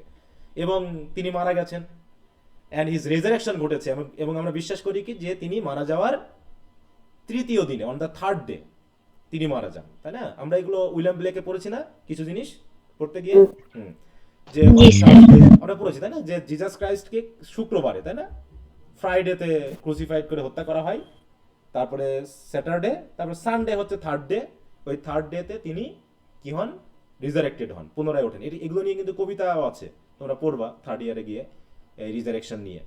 তো এগুলো এই জন্য একটু বেসিক জায়গাটা আমি একটু ধরিয়ে দিচ্ছি, খেয়াল রাখবে। তাহলে his resurrection on the third day confirmed his divine mission. অতএব তিনি যে, মানে তার জন্মটা কিন্তু সবচেয়ে বড় ঘটনা না, তার সবচেয়ে বড় ঘটনাটা হচ্ছে মৃত্যু থেকে পুনরায় জীবিত হওয়া, তাই তো? মৃত্যুকে জয়লাভ করাটাই হচ্ছে ক্রিশ্চিয়ানিটির বেসিক সব, মানে কি একটা ভিত্তি, ফাউন্ডেশন বলা হয়। যদি তিনি রিজারেক্টেড না হতেন তাহলে হয়তো বা ক্রিশ্চিয়ানিটি ধর্মটা থাকতোই না বা হতোই না। তার জন্মের মাধ্যম দিয়ে নাকি, কারণ কি, তিনি 30 থেকে 33 বছর, মাত্র 3 বা 4 বছর তিনি মাত্র প্রচার, তার মানে 30 বছর আগ পর্যন্ত তিনি হয়তো নিজে ব্যক্তি হিসেবে, মানুষ হিসেবে, মানে রিলিজিয়াস ছিলেন, তাই তো, ধর্মীয় ছিলেন, ধার্মিক ছিলেন, কিন্তু তিনি ধর্ম প্রচার করেননি। তিনি প্রচার এবং তার মারা যাওয়া, মানে তাকে হত্যা করা, এবং সাথে তিনি যে জীবিত হওয়া, এই ঘটনাটুকুই হচ্ছে এই ক্রিশ্চিয়ান রিলিজিয়নের ভিত্তি। The belief in resurrection become the cornerstone, যে বলছে, হ্যাঁ, দ্য রিজারেকশনের বিশ্বাসটাই হচ্ছে কি ক্রিশ্চিয়ান ফেইথের হচ্ছে কর্নারস্টোন। কর্নারস্টোন মানে কি, মূল ভিত্তি। Distinguishing Christianity from other contemporary religious. আর এখান থেকেই মানে অন্যান্য যে রিলিজিয়াস মুভমেন্টগুলো আছে সেগুলো থেকে পার্থক্যটা হচ্ছে এই জায়গায়, যে ক্রিশ্চিয়ানিটির যে, মানে কি বলবো, ভিত্তি, যে জিজাস ক্রাইস্ট, তিনি আসলে, তাকে হত্যা করা হলেও তিনি মৃত্যুর উপরে জয়লাভ করেছেন, এবং তারপরে তিনি সশরীরে হেভেনে গেছেন বলে আমরা মনে করি। হ্যাঁ, এই একটা যে বিশ্বাস, তাহলে এই বিশ্বাসটা হচ্ছে কি ক্রিশ্চিয়ানিটির ভিত্তি। আচ্ছা, তাহলে রিজারেকশন মানে কি বুঝতে পারছো? অনেকে এই শব্দটা পরবর্তীতে বুঝবে না। পুনরুজ্জীবিত হওয়া। হ্যাঁ, পুনর্জীবিত হওয়া, নাকি পুনরুত্থান করা মৃত্যু থেকে, এটা রিজারেকশন। এখন রিজারেকশন হলেন তিনি তাহলে 33 বছরই, মাত্র 3 দিন। তাহলে তারপর থেকে ক্রিশ্চিয়ানিটি কি সারা বিশ্ব হয়ে গেল হঠাৎ করে? হ্যাঁ, সারা বিশ্বে যদি আমরা বলি যে 7টা মহাদেশ, তার ভিতরে প্রায় 5টা মহাদেশেই ক্রিশ্চিয়ানিটির একটা হঠাৎ করে হয়ে গেল? এটা নিশ্চয়ই হঠাৎ করে হয়নি। তাহলে এটা নিশ্চয়ই প্রচার করতে হয়েছে, একটা প্রাতিষ্ঠানিক রূপ দিতে হয়েছে, তারপরে এই জায়গায় এসেছে। দেখো, after Jesus resurrection his disciples began to preach his teaching through out, দেখো, জুডিয়া, হ্যাঁ, অ্যান্ড বিয়ন্ড, যে এলাকায় থেকে তার এই ঘটনাগুলো ঘটেছে সেই এলাকার আশেপাশে আস্তে আস্তে ছড়িয়ে পড়লো। Forming small communities of believers, ছোট ছোট করে বিলিভার বা বিশ্বাসীর কমিউনিটি তৈরি হলো। This early Christians met in private homes, তারা হয়তো সরাসরি প্রচার করতে পারতো না, তারা প্রাইভেট হোমে মানে মিটিং করে, তারা দেখো sharing meals, praying, engaging in teaching about Jesus life and message, এভাবে তারা প্রচার শুরু করলো। This gatherings evolve into structure ritual, তারপরে আস্তে আস্তে সেটা একটা কমিউনিটিতে রূপ নিল, including baptism and the Eucharist. এখানে একটু শব্দটা খেয়াল রাখো, ব্যাপটিজম, এটা কি ফার্স্টে আমরা পেয়েছিলাম? ব্যাপটিজমটা কি? জি স্যার। যে ক্রিশ্চিয়ানিটিতে কনভার্ট করার একটা প্রাতিষ্ঠানিক বা ফর্মাল একটা কি রিচুয়াল, তাই তো, রিচুয়াল বা একটা সেরিমনি, যার মাধ্যম দিয়ে মনে করা হবে যে একজন ক্রিশ্চিয়ানিটিতে আসলো, একটা রূপ তো থাকতে হবে। তাহলে একজন ব্যক্তি যদি ক্রিশ্চিয়ানিটিতে কনভার্টেড হতে চায় তাহলে তাকে চার্চে যেতে হবে, চার্চে গিয়ে চার্চের যে কোড অ্যান্ড কন্ডাক্ট অনুসারে তাকে কি করা হবে, কিসের মাধ্যমে, ব্যাপটিজমের মাধ্যমে করা হয়। হোলি ওয়াটার পানি দিয়ে। তাহলে পাদ্রী বা বিশপ বা চার্চ প্রিস্ট যারা থাকবে তারা একটা পানি নিবে, বলে করে হোক বা একটা পুকুরে হোক, সেটাকে তাদের তাই তো বিবলিক্যাল নিয়ম অনুসারে সেটাকে একটু পিউরিফাই করা হবে, তারপর সেই পানিতে চুবিয়ে বা হচ্ছে মাথায় ওই পানির 3-4 বার একটু মানে কি টাচ দিয়ে ধরে নেওয়া হবে যে সে আগের সকল পাপ তার ক্ষমা হলো এবং সে নতুনভাবে ক্রিশ্চিয়ানিটিতে রূপ দিল। এই যে সিস্টেমটা হচ্ছে ব্যাপটিজম। এন্ড দ্য ইউখারিস্ট, তাহলে কি জিনিস ইউখারিস্ট এন্ড ব্যাপটিজম, এই শব্দটা আসলে কি জন্য আসছে একটু খেয়াল করো, কারণ এই কথাগুলো জরুরি। ব্রেড আর ওয়াইন ছিল যে, হ্যাঁ, দেখো এটা হচ্ছে, দেখো এইখানে একটা ব্যাপার রয়েছে যেটা আমরা হলি থার্সডেতে পেয়েছিলাম, তাই না? হলি থার্সডে, যে তাকে প্রথমে ব্যাপটাইজ করা হবে এবং তারপর তারপর ওই যে হলি থার্সডের মতো জিজাস ক্রাইস্ট যেমন তার শিষ্যদের সাথে ব্রেড এবং ওয়াইন, তাই তো, এই দুটার মাধ্যম দিয়ে যে একটা রেখে গেল, সিস্টেম রেখে গেল, ওই সিস্টেমে তাকে এগুলো গ্রহণ করতে হবে। ঠিক আছে, একজন বিশপ বা পাদ্রী এরকম সামান্য ওয়াইন এবং একটা ব্রেড নিয়ে পিউরিফাইং করার মাধ্যমে তাকে খাওয়ানোর মাধ্যমে সিম্বলাইজ করা হবে যে সে যে জিজাস ক্রাইস্টের কি হলো বডি এবং তার যে ব্লাড, হ্যাঁ এই ব্লাডগুলোকে সে তার মুক্তির অংশ হিসাবে গ্রহণ করলো আজ থেকে। এইভাবে তাকে কি করা হবে, খ্রিস্টানিটিতে রূপ দেওয়া হবে। হ্যাঁ, which become central practice of খ্রিস্টান ওয়ারশিপ, এগুলো হচ্ছে খ্রিস্টান ওয়ারশিপের একটা সেন্ট্রাল প্র্যাকটিস আর কি। এছাড়াও এরপর তাহলে এইভাবে তারা মানে কি বলবো স্থানীয়ভাবে শুরু করলো। এরপর কি হচ্ছে দেখো আস্তে আস্তে দ্য মিশনারি ওয়ার্ক অফ কি figure such as the apostle Paul, তাই তো, পল হচ্ছে কি ক্রিশ্চিয়ানিটিকে এক্সপ্যান্ড করার জন্য সবচেয়ে মানে প্রভাবশালী একজন অ্যাপোস্টল। হ্যাঁ, তার তোমরা যদি বাইবেল দেখো, তোমাদের একটু পরামর্শ দিব যে যদি সম্ভব হয় তোমরা অনলাইনে যেহেতু বাইবেল পাওয়া যায়, মানে বাংলাতে ইংলিশে পাওয়া যায়, তোমরা একটু পড়ার চেষ্টা করবা, জাস্ট জানার উদ্দেশ্যে, আমি অন্য কোনো উদ্দেশ্যে বলছি না। হ্যাঁ, তাতে তোমাদের সাহিত্য করো বা একটা কমিউনিটিকে বা তাদের বিশ্বাসকে এগুলো তোমরা জানতে পারবে, যেটা তোমাদের সাহিত্য বুঝতে সাহায্য করবে, ইংরেজি সাহিত্য বিশেষ করে। তাই বলছে দেখো দ্য মিশনারি ওয়ার্ক, আমি যখন আইজুলাকে পড়াশোনা করতাম তখন আমার ফ্রেন্ডদেরকে অনেককে আমি ওই বাইবেল দিতাম, বুঝতে পারছো, তারা চাইতো তাদেরকে আমি দিতাম, তারা চাইলে আমি আমার চার্চ ছিল ওখান থেকে নিয়ে নিয়ে দিতাম, বুঝতে পেরেছো। খ্রিস্টানের প্রধান ধর্মগ্রন্থ বাইবেল। হ্যাঁ বাইবেল। আচ্ছা, তাই বলছে দেখো দ্য মিশনারি ওয়ার্ক অফ কি figure such as the apostle Paul was crucial to the expansion of Christianity, originally known as শোল, তার নাম ছিল হচ্ছে শোল, কিন্তু তিনি যখন ক্রিশ্চিয়ানিটির দ্বারা মানে Paul was initially a persecutor of Christians, তিনি প্রথমত শোল হিসাবে তিনি আগে প্রচলিত ছিলেন, কিন্তু তিনি নিজেই যারা খ্রিস্টান ধর্ম প্রচার করতো বা যারা খ্রিস্টান ধর্ম গ্রহণ করতো তাদেরকে তিনি হত্যা করতেন। কিন্তু পরবর্তীতে একটা কনভার্সন ঘটলো তার, হ্যাঁ, but experience a dramatic conversion on the road to Damascus, দামাসকাসে যাওয়ার পথে তিনি একটা মানে কি বলবো দর্শন পেলেন আর কি। হ্যাঁ, তিনি অন্ধ হয়ে যান, তাকে অন্ধ করে দেওয়া হয় এবং তারপরে অবশ্য তিনি আবার চোখের জ্যোতি ফিরে পান। এরকম ভাবে একটা মানে তারই নিজস্ব একটা কনভার্সন ঘটে এবং তিনি তখন দায়িত্ব নিলেন যে ক্রিশ্চিয়ানিটিটাকে তিনি প্রচার করবেন। তারপরে দেখো ফলোইং হিজ কনভার্সন পল ট্রাভেলড এক্সটেন্সিভলি অ্যাক্রস, দেখো এশিয়া মাইনর, এশিয়া মাইনর বলতে আমরা কোন এলাকা বুঝি বলো? এশিয়া মাইনর বুঝো?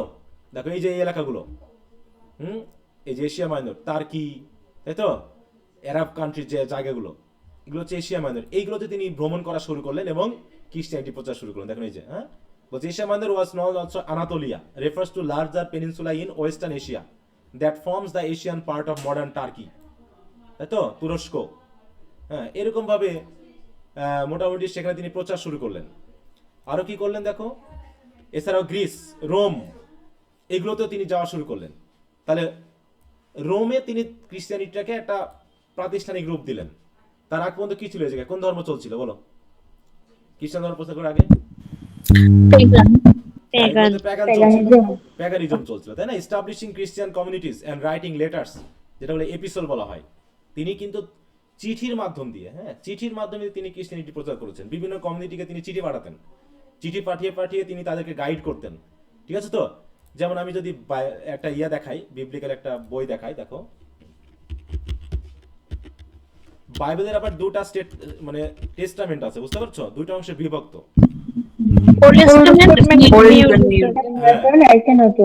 একটা হচ্ছে নিউ, একটা হচ্ছে ওল্ড, বুঝতে পেরেছো? হ্যাঁ, তো দেখো আমরা যদি একটু লিস্টটা দেখি,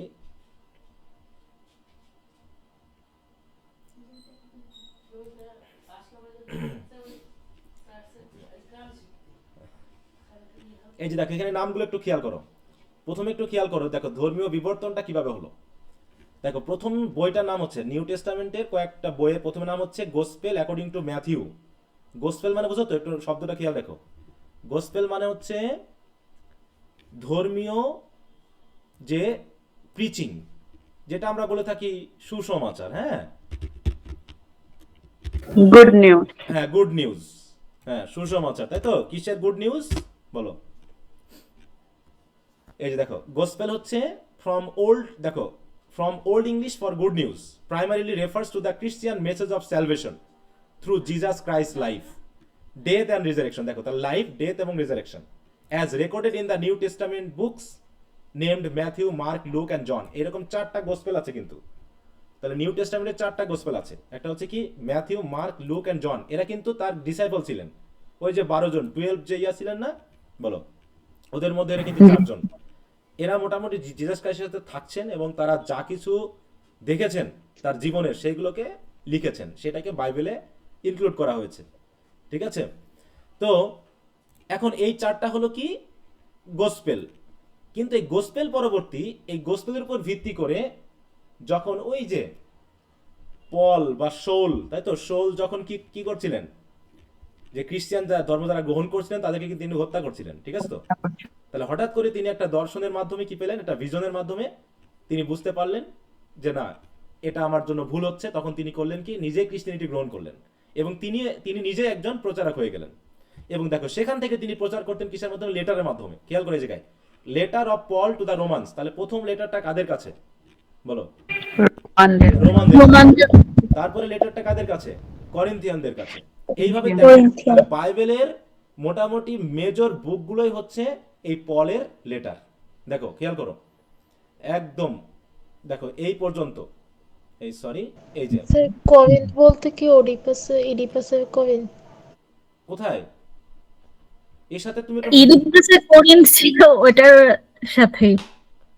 ওটা আলাদা জিনিস, ওটা ওটা বাদ দাও, এটা একটা জায়গার নাম। এগুলো কি, রোমান্স বলতে রোমের অংশগুলোকে, করিন্থ বলতে করিন্থিয়ান, তাই তো, করিন্থের জায়গা। এটা কোন ব্যক্তির নাম না, এটা একটা এলাকার নাম।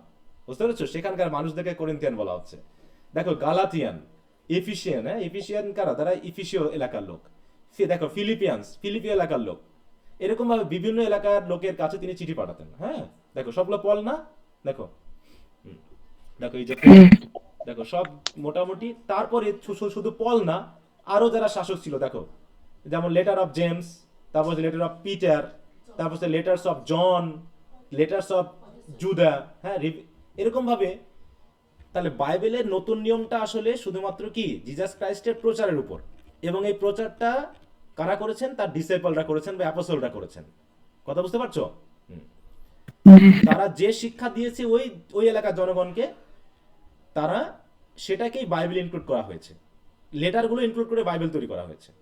বুঝতে পারছো? তার মানে কি এগুলো কি এই যে বাইবেলের যে নতুন নিয়ম, এটা কি সরাসরি জিসাস ক্রাইস্টের ব্যাপারটা, নাকি জিসাস ক্রাইস্ট সম্পর্কে তার ডিসাইপলরা যা বলেছেন সেটা, কোনটা? হ্যাঁ, তার ডিসাইপলরা বা তার প্রচারকেরা তাকে কিভাবে উপস্থাপন করেছেন সেইগুলো। তা আমরা প্রথমটা যদি একটু দেখি, দেখো letter of Paul to the romance, তাহলে সেখানে কিভাবে আছে দেখো। এই যেটা হচ্ছে কি letter of Paul to the romance হচ্ছে 6th book of the New testament এবং এটা লংগেস্ট।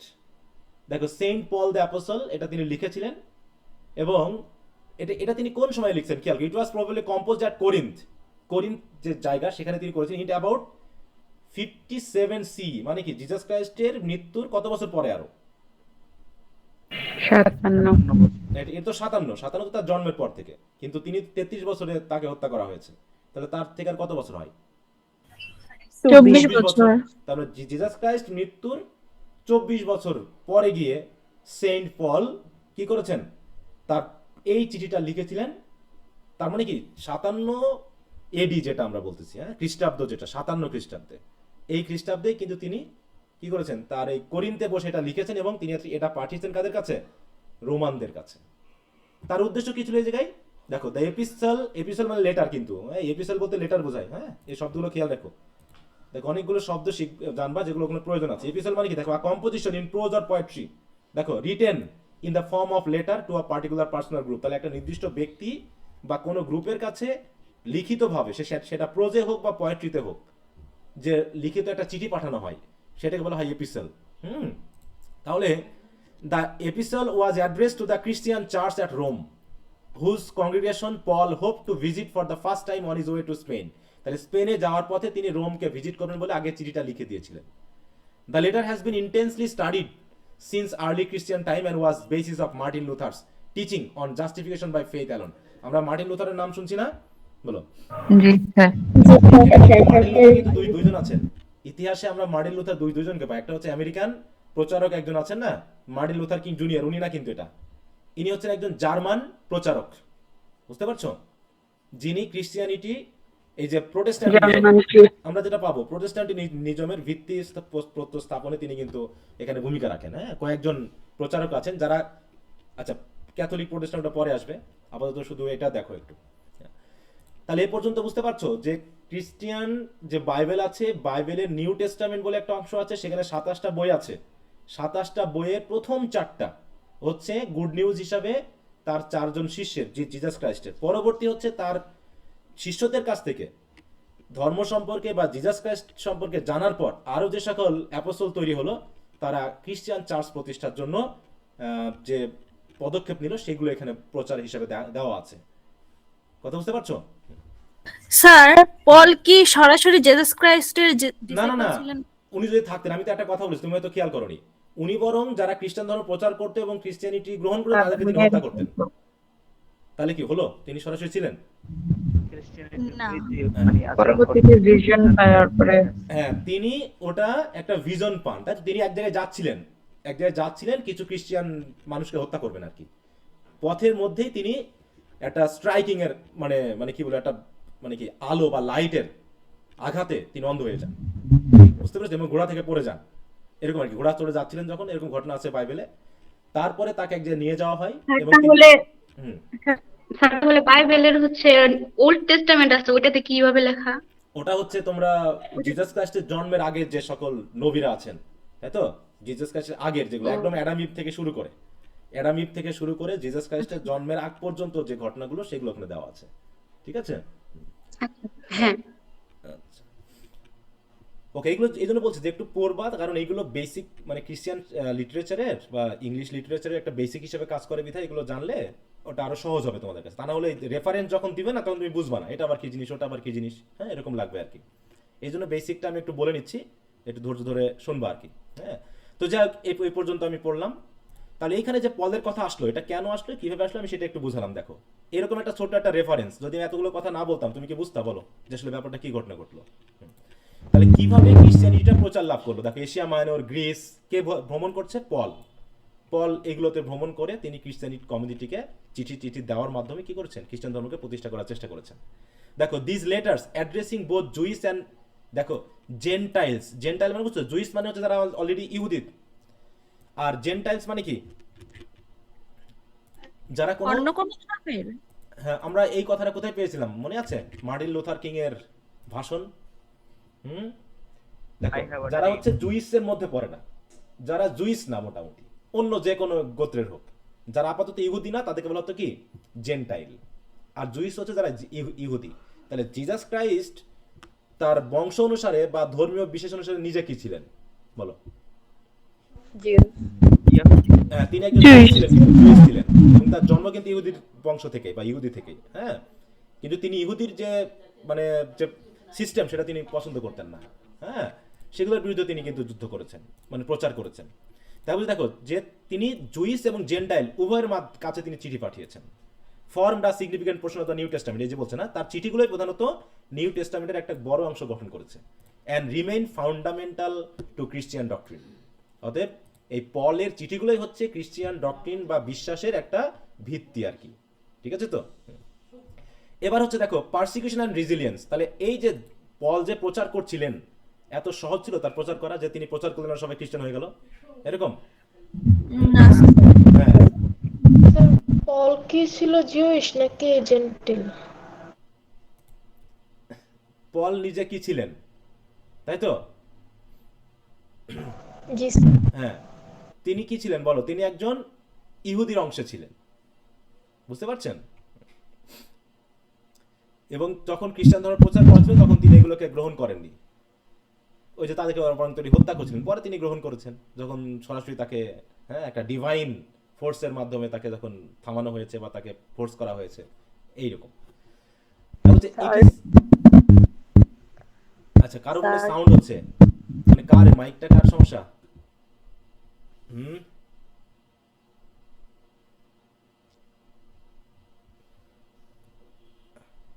আচ্ছা, কারো একটু মাইকে ডিস্টার্ব আছে মনে হয়, হ্যাঁ, ঠিক করে নিও।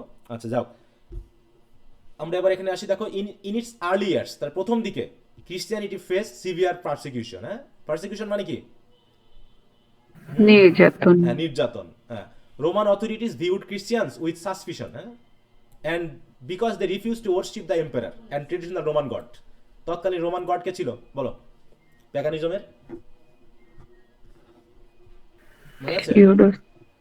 Zeus, Odin, Thor, Roman god বা গ্রিক গড বা গডেস যারা ছিল, হুইচ ওয়াজ সিন অ্যাজ, দেখো, সাবভার্সিভ এন্ড আনপ্যাট্রিয়টিক। তাহলে যারা জুইস গডকে বা হচ্ছে রোমান গডকে ওরশিপ করবে না, তাদের বিরুদ্ধে পারসিকিউশন করা হতো। Christians were often scapegoated for disaster or political unrest. যখনই দেশে কোনো দুর্যোগ হতো, যখন কোনো রাজনৈতিক দ্বন্দ্ব হতো, তখন ভাবা হতো যে ক্রিশ্চিয়ানদের জন্য এগুলো হচ্ছে, এই কারণে তাদেরকে কি করা হতো? হত্যা করা হতো। দেখো, periodic persecution occurred under empire such as Nero. Roman empire কিন্তু এরা নিরো। হ্যাঁ, তারপর হচ্ছে কি ডোমিনিটিয়ান, তারপর হচ্ছে কি দেখো ডিওক্লিশিয়ান। এরা কি কি করতো? এদেরকে হত্যা করতো, রেজাল্টিং ইন মার্টারডুম। এবং ওই পূর্বের দিকে যারা শহীদ হয়েছিল তাদেরকে বলা মানে কি, তারা যারা ধর্মের জন্য হত্যার শিকার হয়েছে এদেরকে কি বলা হয়? শহীদ বলা হয় না? বলো, ধর্মের জন্য, দেশের জন্য যারা মারা যায় তাদেরকে বলা হয় কি? শহীদ। এরকম অনেক শহীদত্ব বরণ করেন। এবং that inspired admiration and strengthen communal bonds among believers. আর এই হত্যাকাণ্ড কিন্তু দমায় দেয়নি তাদেরকে, বরং তাদের যে বন্ড সেটাকে আরো শক্তিশালী করে দেয়। Despite persecution, Christianity spread rapidly. It's universal message of hope, compassion and eternal salvation appeal two people across social classes. বিভিন্ন ক্লাসের মানুষকে। তোমরা কি দেখছো? ইউসুফ জুলেখা দেখছো? জি স্যার। হ্যাঁ, তো ওখানে যেমন ইউসুফ, তাই তো, যে হচ্ছে কি নাম নিয়েছিল ওখানে? ইউজারশিপ। তিনি তাই তো এক খোদার বিশ্বাস মানে তিনি প্রচার করেছেন। তাহলে তিনি কি সহজে পারছিলেন? বলো, একবারে হয়ে গেল? না স্যার। এখানে যদি ডিভাইন কোনো হেল্প না থাকতো, উনি পারতেন সহজে? বলো তো, ডিভাইন যদি হেল্প না থাকতো, এই যে দুর্ভিক্ষ হওয়া, তাই না, দুর্ভিক্ষের কারণে তিনি যা পূর্বাভাস দিচ্ছেন বা তিনি যে স্বপ্নে ব্যাখ্যা করছেন, এগুলো ফলে যাওয়ার কারণে কিন্তু মানুষজন তার প্রতি বিশ্বাস শুরু করে। বিশেষ করে খাদেম যারা ছিল, তাই না, তৎকালীন দেব দেবীতে যারা, ওই বিশেষ করে কি জানো, আমেন হতেপ নাকি আমন দেবতা, আমন দেবতাকে তারা কি করতো, কি চালাকি করে তারা মানুষকে বিশ্বাসী করে রাখতো না, বিভিন্ন দেব দেবী মানে দেবীর নাম দিয়ে বা দেবতার নাম দিয়ে। তাহলে এটা কিন্তু তার পক্ষে এত সহজ ছিল না। কিন্তু তারপরে অবশ্য তিনি পারলেন, কারণ তার স্বপ্নের ব্যাখ্যা থেকে শুরু করে তার যে জীবনধারা, মানে ইউসুফের যে মানে কি মানে বিশ্বাস, তারপরে মানুষের প্রতি তার যে ভালোবাসা, হ্যাঁ, সহানুভূতি, এগুলো কিন্তু মানুষের কে জয় করতে সাহায্য করেছে। এখানেও সেটাই করেছে। দেখো, Christianity's emphasize on charity, care for the people and community solidarity also made it attractive to marginalize population. দেখো, মার্জিনালাইজ এবং ক্রিশ্চিয়ানিটি গ্রহণ করেছে হঠাৎ করে, কিন্তু বড় বড় যারা রাজা বাদশাহ তারা কিন্তু গ্রহণ করেনি। প্রথমে কারা গ্রহণ করেছে? যারা একদম নিচু সমাজের মানুষ, তাই তো, যেমন স্লেভ, উইমেন, দ্য আরবান পোর, এরাই প্রধানত গ্রহণ করেছে, কারণ এরা অত্যাচারের শিকার হতো, তখন তারা এইগুলোকে গ্রহণ করে। এমনকি তোমরা যদি আমাদের বাংলাদেশের প্রেক্ষাপটেও দেখো, যে বিভিন্ন জায়গায় যারা ক্রিশ্চিয়ান মানুষ বা এই জাতীয় রিলিজিয়াস মানুষগুলো আছে, অধিকাংশ দেখবা যে কোন সমাজের বা কেমন আর কি। হ্যাঁ, তা হচ্ছে missionaries and travellers facilitate the exchange of ideas এবং ট্রেড রুটস। দেখো, ট্রেড রুটস মানে কি, যারা ব্যবসা করতে যেত তাদের সাথেও করেও দু একজন প্রচারক যেত। যেমন আমরা যদি বলি ক্রিশ্চিয়ানিটি এসেছে কিন্তু অনেক পরে, ইসলাম ধর্মেরও পরে কিন্তু আমাদের এশিয়া মহাদেশে ক্রিশ্চিয়ানিটি প্রবেশ করেছে, ঠিক আছে তো। এবং এসেছে কাদের মাধ্যমে? ইউরোপিয়ানদের যারা ব্যবসা বাণিজ্য করতে আসো তাদের মাধ্যমে কিন্তু তারা আসছে। তাহলে এই মহাদেশে প্রথম ক্রিশ্চিয়ান বাণিজ্য করতে আসা ব্যক্তির নাম কি? বলো, বলতে পারবা? তিনি কোথা থেকে আসছিলেন? পর্তুগিজ একজন তিনি ছিলেন। তারপর পরবর্তীতে আমরা জন কেরি থেকে শুরু করে, তোমরা যখন বাংলা সাহিত্য পড়বা হচ্ছে ইয়ার জন্য, চাকরির জন্য, তখন দেখবা যে ফোর্ট উইলিয়াম কলেজ প্রতিষ্ঠা হওয়া, সেখানে বাংলা বিভাগ খোলা, সেখানে বাংলা বিভাগ কেন খোলা হলো, তারপর সেই বাংলাতে মানে কি বাইবেলকে আবার বাংলায় ট্রান্সলেট করা, সেইগুলোকে সুসমাচার নাম দেওয়া, সেই সুসমাচারগুলো আবার প্রচারের উদ্দেশ্যে পাম্পলেট হিসেবে মানুষের কাছে দেওয়া, এরকম যে টিচিংগুলো সেগুলোর মাধ্যমে কিন্তু হয়েছে।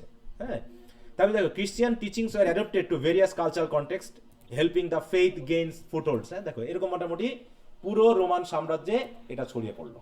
তাহলে প্রথম ক্রিশ্চিয়ানিটির ভিত্তিটা প্রথমে হচ্ছে কোন দেশ বলো তো? কোন দেশ বলবো? হ্যাঁ, রোমান। এখানেই আমরা জানি ক্যাথলিক ধর্মের যিনি প্রধান কোথায়? রোমে দেশটার নাম কি? Vatican city. ভ্যাটিকান সিটি, তো সেখানে পোপ থাকেন, তিনি হচ্ছেন প্রধান। পোপ তো তখন শুধু পোপ। হ্যাঁ, পোপ হচ্ছেন প্রধান, ওর সাথে আরো যারা সেন্ট থাকে, হ্যাঁ, ওখানে। Christianity spread in Roman empire. এবার একটু খেয়াল করো, by the second and third century C, তার মানে দেখো প্রচার শুরু করেছে কত সাল থেকে? জিসাস ক্রাইস্টের মৃত্যুর পর থেকে, এবং মোটামুটি পল শুরু করেছে 57 সাল থেকে। সেখান থেকে আরো কত বছর চলে গেল? Second and third century C, মানে কি কত বছর?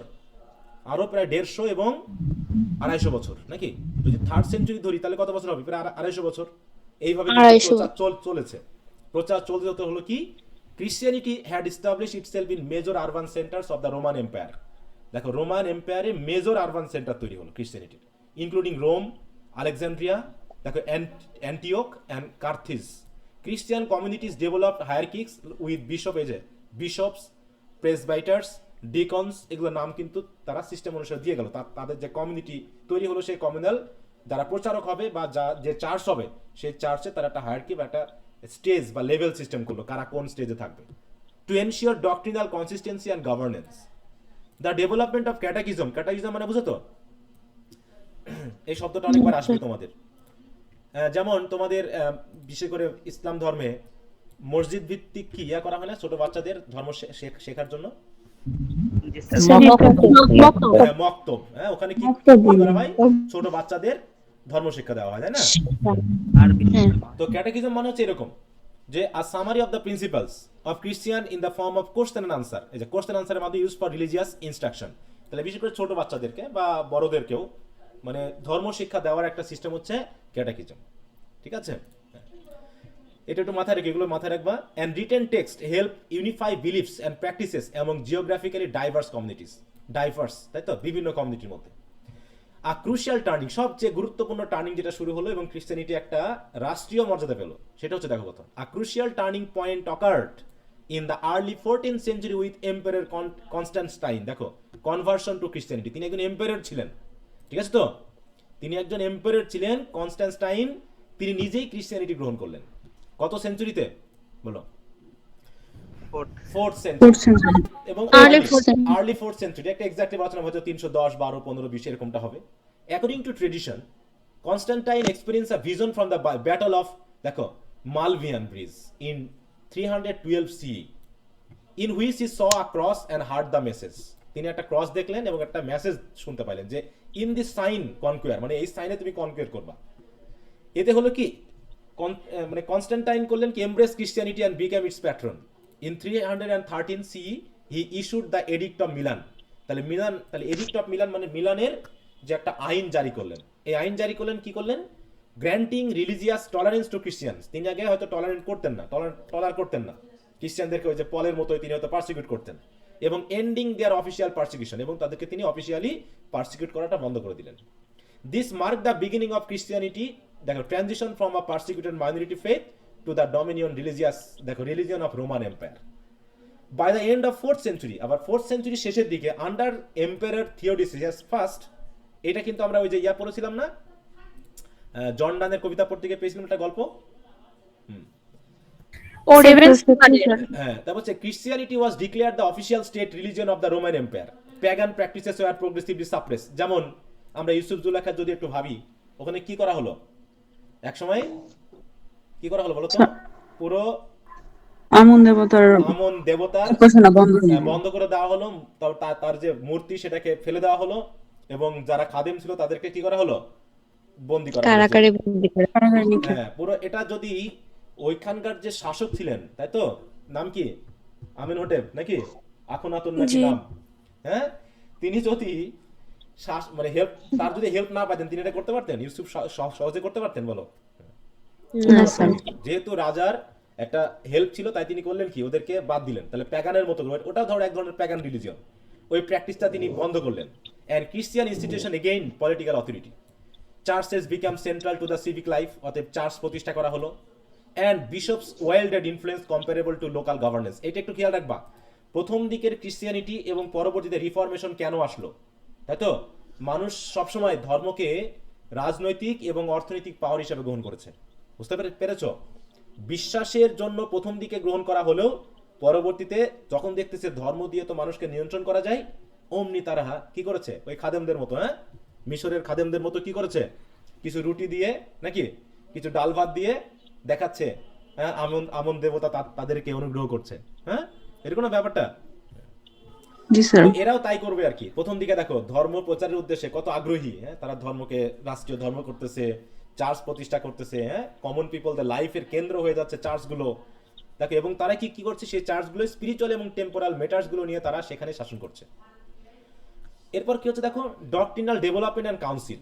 As Christianity spread, it encounter theological debates, necessitated clarification of doctrine. এখন কথা এবার দাঁড়াই গেল, কারণ প্রচার তো একজন করছিল না, প্রচার তো অনেক দিক থেকে এসেছে নাকি, প্রচার বিভিন্ন জন করছে। এখন ওই প্রচারগুলো নিয়ে একটা কন্ট্রোভার্সি তৈরি হয়ে যায়, এখন এই কন্ট্রোভার্সিগুলোকে কি করতে হবে বলো, এখন ক্লিয়ার করতে হবে। ক্লিয়ার করার জন্য তারা করলো কি, একটা যেমন আমাদের এই যে ডিকশনারি আছে না, বাংলা ডিকশনারি, বাংলা একাডেমি বলো, এটা কি মাঝে মাঝে সংশোধন করা হয় না? সংশোধন করা হয় নাকি? এই সংশোধন কি কোনো একজন ব্যক্তি করে বলো? একটা প্রতিষ্ঠানের সিদ্ধান্ত হয় যে আমরা এটা রাখবো নাকি রাখবো না। তো এখানেও সেই ঘটনা ঘটেছিল দেখো। Early controversies included the name of nature of Christ, the Trinity and the relationship between faith and works. ট্রিনিটিটা আমরা তো অলরেডি জেনেছি নাকি, ট্রিনিটি কি জিনিস জানছি? এটা কিন্তু ব্রিফ কোশ্চেনও আসছে কোন একটা পরীক্ষাতে, তোমাদের থার্ড ইয়ারে না সেকেন্ড ইয়ারে যাকে। Trinity, what is Trinity? তাহলে Trinity is the belief of Christian community, তাই তো, in three different entity of God. কি God the Father, God the Son and God the Holy Spirit. এরকম আর কি, যে এক এন্টিটিকে আমরা তিনটা রূপে দেখতেছি এটা। And the relationship between faith and works. দেখো বলছে ইকুমেনিক্যাল কাউন্সিলস ওয়ার কনভেন্ট। দেখো একটা কাউন্সিল তৈরি করা হলো, তাদের নাম দেওয়া হলো কি দেখো, ইকুমেনিক্যাল। এই কাউন্সিলটার দেখো কি জিনিস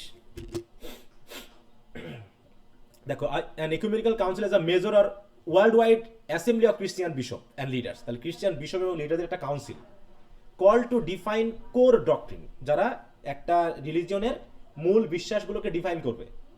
যেমন করে আমাদের সংবিধান আছে না, বলো, হ্যাঁ। তাহলে এই সংবিধানের রক্ষক বলা হয় কাকে, জানো তো? সংবিধানের রক্ষক কাকে বলা হয়? Supreme court. সুপ্রিম কোর্ট, তাই তো। তারা সংবিধানকে ব্যাখ্যা করবে, যে যদি কোনো জায়গায় কোনো রকম দ্বন্দ্ব বাঁধে তাহলে সুপ্রিম কোর্ট ওটাকে ব্যাখ্যা করে ক্লিয়ার করবে যে এটা আসলে এরকম। এখানেও এই ধর্ম সম্পর্কে বা জিজাসের নেচার বা তার বিশ্বাস বা এগুলো সম্পর্কে যদি কোনো বিষয় বাঁধে তাহলে তারা এটাকে ডিফাইন করবে দেখে, এবং রিজলভ করবে major theological dispute and set universal rules of faith and practice ensuring unity across the inhabited world. মানে যেখানে যেখানে আর কি করা হবে, এটাগুলো হচ্ছে কি ইকুমেনিক্যাল কাউন্সিল। কথা বুঝতে পারছো? এর বলছে council were convened to resolve this dispute such as the council of দেখো নিকাইয়া ইন 325 সি। এগুলো মনে রাখার দরকার নেই, আমরা যে গল্পটুকু করছি না এইটুকু তোমাদের মাথায় যে একটা ধারণা দিবে এটুকুই যথেষ্ট। এত সাল তারিখ কিন্তু এখানে মনে রাখার কোনো প্রয়োজন নাই। একটা কমন কি ধারণা হচ্ছে না তোমাদের ভিতরে বলো, এই ধর্মের এইটুকুই যথেষ্ট হবে। এবং আমরা যখন পরবর্তী রেফার করবো এই বিষয়গুলো তোমরা যেন বুঝতে পারো, এই জন্য কিন্তু এটাকে নিয়ে আমি আলোচনা করছি একটু বড় পরিসরে। হ্যাঁ, আচ্ছা দেখো বলছে which affirm the divinity of Christianity. তাহলে এই কাউন্সিলে অ্যাফার্ম করা হয় যে আসলে ক্রিশ্চিয়ানিটি মানে জিসাস ক্রাইস্টের ডিভাইন পাওয়ার ছিল, and establish the Nicene creed a statement of Christian belief. তাহলে নাইসিয়ান ক্রিড বা বিশ্বাস বলে একটা ইয়াকে ইস্টাবলিশ করা হয়, যেটাই হচ্ছে ক্রিশ্চিয়ান বিলিফের statement. Subsequent council further clarified doctrines and establish uniformity of practice, যে সবাই আমরা এরকম ভাবে ধর্মীয় প্র্যাকটিসগুলো করব, helping maintaining unity across the growing Christian world. এর মধ্যে Christianity beyond the Roman empire. তাহলে রোমান এম্পায়ারও তো এটা হলো, তাহলে এই যে রোমান এম্পায়ারেই কিন্তু আজকে ক্রিশ্চিয়ানিটির কেন্দ্র হচ্ছে। এই জন্য ভ্যাটিকান সিটিটা হচ্ছে কি তৎকালীন ক্রিশ্চিয়ানিটি কেন এখনো ক্রিশ্চিয়ানিটির কেন্দ্র হিসেবে ব্যবহার করা হয়, মনে থাকবে তো। After consolidating power in the Roman empire, অতএব ক্রিশ্চিয়ান পাওয়ার যখন একটা কনসলিডেট হয়ে গেল, Christianity spread to regions beyond its border, এর বর্ডারের বাইরে প্রচার শুরু হয়ে গেল। মিশনারি আছে, ট্রেডার্স আছে, সেটলার আছে, তারা করলো কি introduce the faith to Europe, North Africa and parts of দেখো অন্যান্য এলাকায়, parts of Asia.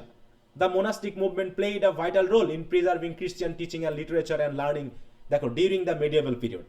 মোনাস্টারিজ became center of scholarship, education and manuscript persecution মানে প্রিজার্ভেশন, যে এই যে তারা তাদের শিষ্যগুলো লিখতেছে, হ্যাঁ, এই যে মার্ক, তাই তো, তারপর লুক, জন, পলের লেটারগুলো, এগুলোকে প্রিজার্ভ করার দায়িত্ব তারা নিল। Ensuring the transmission of Christian knowledge across মানে generation. In Europe the conversion of Germanic tribe, ওই যে জার্মানিক ট্রাইবদের কথা মনে আছে? আমরা তো ক্রিশ্চিয়ানিটি নিয়ে পড়ছি রোম ভিত্তিক, কিন্তু আমরা ছিলাম হচ্ছে ইংল্যান্ডের সাহিত্য নিয়ে। কিন্তু এখন আমরা একটু পাশ ফিরে শুধু ক্রিশ্চিয়ান নিয়ে আলোচনা করছি। তাহলে অলরেডি ক্রিশ্চিয়ানিটি একটা রূপ পেয়ে গেছে রোমে। এখন ওই রোমান যারা প্রচারক সেন্ট, তারা কিন্তু কি করছে, বিভিন্ন জায়গায় ছড়িয়ে পড়তেছে, আর এটা ইংল্যান্ডেও চলে গেছে, তাই না? দেখো হয়েছে তাই বলছে in Europe the conversion of Germanic tribe such as the Franks, Anglo Saxon and Celt further extended Christianity reach, এর মাধ্যমে আরো ছড়িয়ে গেল। মোনাস্টারিজ লাইক দেখো Saint Patrick in Ireland, Saint Augustine এই যে ক্যান্টারবেরি, দেখো খেয়াল আছে আমরা পড়লাম যে ক্যান্টারবেরি সেন্ট অগাস্টিনকে পাঠানো হয়েছিল কোথায় বলো? ইংল্যান্ডে, তাই না? অ্যাংলো সেকশনকে রূপান্তর করা তারপর যাবে। হচ্ছে সেন্ট দেখো বনিফেস, মনে আছে জার্মানির একটা ইয়া পড়ছিলাম আমরা, ওই যে অ্যাডভান্স রিডিং এর প্যাসেজ পড়ছিলাম না? রিডিং এর একটা প্যাসেজ পড়ছিলাম জি না? স্যার, গাছ কেটে ফেলেছিল। হ্যাঁ, ওই যে গাছের কাহিনীতে পড়লাম না, সেন্ট বনিফেসের কথা পাচ্ছিলাম, ইনি হচ্ছেন সেই। হ্যাঁ, facilitated the integration of Christian beliefs into local cultures. Over time, Christianity became intertwined with European governance, law and education. এখন মোটামুটি ইউরোপিয়ান যে আইন, শিক্ষা সবকিছু কিন্তু এই ক্রিশ্চিয়ান এই যে ইয়ার মাধ্যমেই হওয়া। Influencing social norms and ethical frameworks. এরপর হচ্ছে global expansion. With the age of exploration 15th and 16th century, Christianity spread beyond Europe to the America, Africa and Asia. ওই দেখো 1400, হ্যাঁ দেখো 15th century মানে কি, কত থেকে কত? 1400 থেকে 1401 থেকে 1500। তাহলে এই সময়ে ওই যে আমেরিকাতে গেল না, কে গেল? কলম্বাস আমেরিকা আবিষ্কার করলো, ভাস্কো দা গামা এশিয়া এখানে আসলো, এদের মাধ্যমে ক্রিশ্চিয়ানিটি কিন্তু এই এলাকাগুলোতে ছড়িয়ে পড়ে। দেখো Christianity spread beyond Europe to the Americans, Africa and Asia. Missionaries accompanied explorer and colonizer, দেখো তারা যারা কলোনাইজার ছিল, ওই যে ভাস্কো দা গামা থেকে শুরু করে ব্রিটিশ কলোনাইজারদের সাথে সাথে তারা যেত, গিয়ে প্রচার করতো। Establishing churches, school and hospital, translating the Bible into local language. ওই যে বাংলাতে যেমন বললাম বাইবেলে ট্রান্সলেট করা হয়েছিল, ইংল্যান্ডেও কিন্তু বাইবেলকে ট্রান্সলেট করবেন টিন্ডেল সহ আরও অনেকেই, যাতে ইংল্যান্ডে প্রচার করতে পারে ধর্মটা। This global spread resulted in the development of diverse Christian tradition. এবং এই জন্য ক্রিশ্চিয়ান ট্রেডিশন ডাইভার্স হয়ে গেল। কারণটা কি? কারণ কি, যখন একটা জাতি তারা ক্রিশ্চিয়ানিটি গ্রহণ করবে, তারা কি সরাসরি একবারে গ্রহণ করে নিবে বলো? না স্যার, নিজস্ব তাহলে নিজস্ব কালচারের সাথে ক্রিশ্চিয়ানিটি মিটে একটা মানে কি হাইব্রিড কালচার তৈরি হবে। যেমন আমাদের বাংলাদেশে ক্রিশ্চিয়ানিটির কয়েকটা রূপ আছে। বিশেষ করে যদি আমরা আমাদের ওই যে পশ্চিমবঙ্গ কেন্দ্রিক ধরি, বিশেষ করে মেহেরপুর বা ওই এলাকায়, দেখবা যে অধিকাংশ ক্রিশ্চিয়ান কালচারটা হিন্দু কালচারের সাথে রিলেটেড। এখানে বিয়ের সময় সিঁদুর ইউজ করা হয়, ঠিক আছে তো? তারপরে কীর্তন গাওয়া হয়। সিঁদুর এটা কোন ধর্মের সাথে রিলেটেড? হিন্দু হিন্দু ধর্মের সাথে রিলেটেড। কোন ধর্মের সাথে রিলেটেড? হিন্দু ধর্মের সাথে। কিন্তু ওই যে প্রথম যারা ক্রিশ্চিয়ানিটি গ্রহণ করলো তারা তো হিন্দু ছিল, তাই না? যেহেতু হিন্দু ধর্মীয় যারা ছিল তারা হয়তো গ্রহণ করেছে, এবং তারা করেছে কি তাদের কালচার দিয়ে ক্রিশ্চিয়ানিটিকে প্রচার করার চেষ্টা করেছে বা গ্রহণ করার চেষ্টা করেছে, এবং সেটাও এটা রূপ পেয়ে গেছে। ওই রূপটা এখনো প্রচলিত আছে এই এলাকা ভিত্তিক, বুঝতে পেরেছো? চার্চে সিঁদুর ইউজ করা হয় বিয়ের সময়। তো যাই হোক, এরকম বলছে কি, তাহলে ডাইভার্স ক্রিশ্চিয়ান ট্রেডিশন তৈরি হয়ে গেল, including Roman Catholicism, Eastern Orthodoxy, Protestantism তো পরে আসবে, আমরা পাবো। Is reflecting historical, culture and theological মানে ভ্যারিয়েশনটা বিভিন্ন রকম হয়ে গেল। Culture and social impact. তো যাই হোক, এই যে প্রচারটা আস্তে আস্তে দেখো আমরা চলে আসলাম শেষ পর্যন্ত, কিভাবে একটা প্রতিষ্ঠা লাভ করলো, রাষ্ট্রীয় ধর্ম প্রচার হলো, রাষ্ট্রীয় ধর্মরূপ লাভ করলো, তারপরে আমরা আস্তে আস্তে সারা বিশ্বে কিভাবে রূপ পেল। The impact of Christianity on human civilization has been profound. It shaped laws, ethics, education, art and literature. Christian teachings influence the development of Western moral and philosophical thought. তাহলে ওয়েস্টার্ন কালচার মানেই কোন ধর্মের সাথে related বলো? খ্রিস্টান। হ্যাঁ, Christian রিলিজনের সাথে related. কিন্তু বর্তমানে ওয়েস্টার্ন যে কালচার দেখি, ঠিক আছে, কিছু কিছু বিষয় রয়েছে যেগুলো কোনো ধর্মের সাথেই যায় না, যাই বলো? হ্যাঁ হ্যাঁ, হয়তো তাদেরকে আমরা মনে করছি, কিন্তু তারা আসলে এই ধর্মের যে রিচুয়াল সেই অনুসারে আর তারা চলছে না। তারা এখন নিজেদের মতো করে, মানে এখন তো ইয়া বেশি, মানে নাস্তিকতা তো বেশি নাকি? হ্যাঁ, যদি আমরা আমেরিকাটা একটু দেখি যে আমেরিকান রিলিজিয়াস বিলিফ কত পার্সেন্ট, দেখো।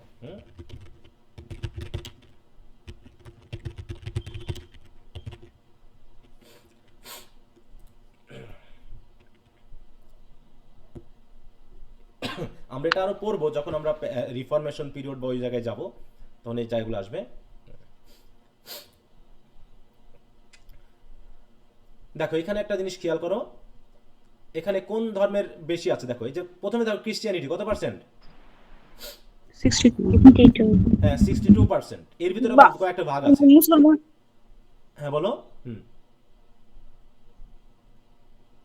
কেউ কিছু বলতে চাচ্ছিল? ইসলামের আচ্ছা তো যাও, ক্রিশ্চিয়ানিটি হচ্ছে 62%। তারপর হচ্ছে এর ভিতরে আবার ক্রিশ্চিয়ানিটি কয়েকটা ভাগ আছে, যেমন হচ্ছে প্রোটেস্ট্যান্ট ক্রিশ্চিয়ান 40%, ক্যাথলিক কি, এগুলো পরে আমরা আলোচনা করব। রিলিজিয়াসলি আনঅ্যাফিলিয়েটেড, তারা কোনো ধর্মে বিশ্বাসী কিনা সেটা তারা বলেনি। এই যে হচ্ছে নাথিং ইন পার্টিকুলার, মানে কোনো ধর্মে বিশ্বাসী না, তাহলে হচ্ছে 29%। আদার রিলিজিয়ন 7%, যেমন হচ্ছে জুইস মানে ইহুদি হচ্ছে 2%, মুসলিম হচ্ছে 1%, হিন্দু হচ্ছে 1%, বুদ্ধিজম 1%, and আদার ফেথ 2%। এই হিসাবে 7% অন্য রিলিজিয়ন আছে। তাহলে এখানে ওই যে ক্রিশ্চিয়ানিটি প্রচার হয়েছে এবং তারপরে এখন বর্তমানে এই রূপটা আছে, ঠিক আছে। তারপর যদি আমরা ইংলিশ যদি ধরি,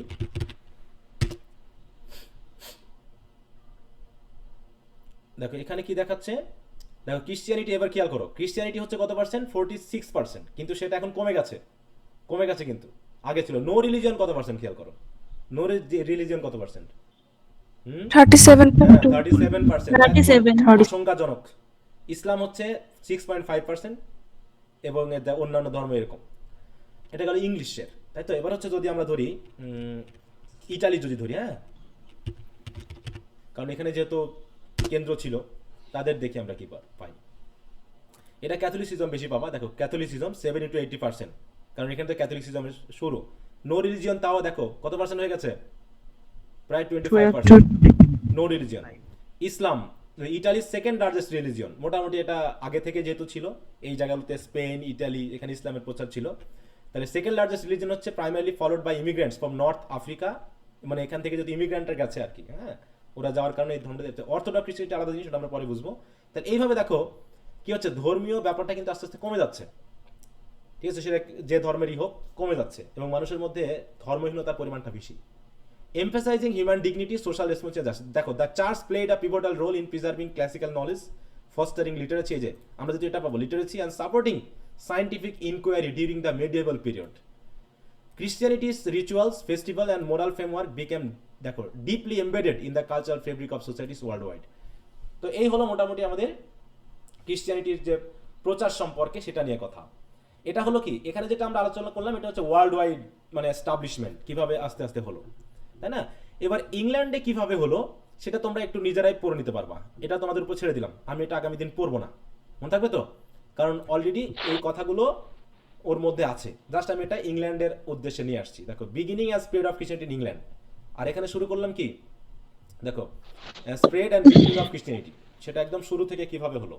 তো এইভাবে তোমাদের একটা রূপ আমি দেওয়ার চেষ্টা করেছি, যে মানে মোটামুটি হিস্ট্রি অফ ইংলিশ লিটারেচার পড়ার আগে তোমাকে এই 4টা জিনিস জানতে হবে। প্রথমে ইংলিশ বা ইংল্যান্ড কার অধীনে ছিল, তার কাছ থেকে মুক্ত পাওয়ার পর তার অবস্থা কি দাঁড়ালো, অ্যাংলো স্যাকশন কীভাবে আসলো, ক্রিশ্চিয়ানিটি কীভাবে স্টাবলিশ হলো, এবং ক্রিশ্চিয়ানিটি ইংল্যান্ডে কীভাবে আসলো, হ্যাঁ, এই জায়গাগুলো।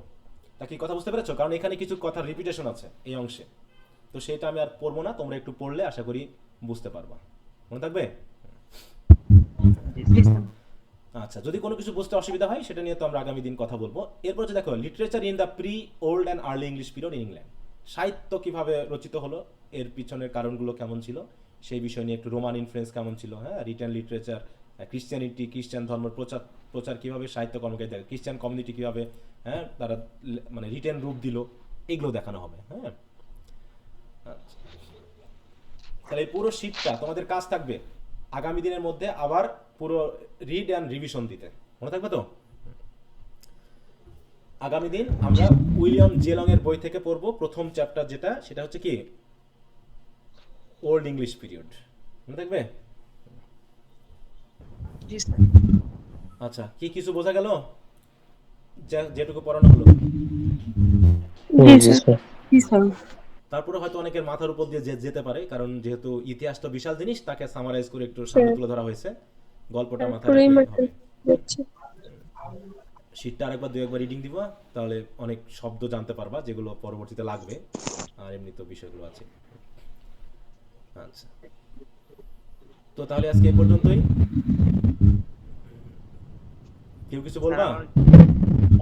জি স্যার, খ্রিস্টান ধর্মের বিষয়ে মানে জানার জন্য একটু। তোমার কথা বোঝা যাচ্ছে না, তোমার কথা বোঝা যাচ্ছে না।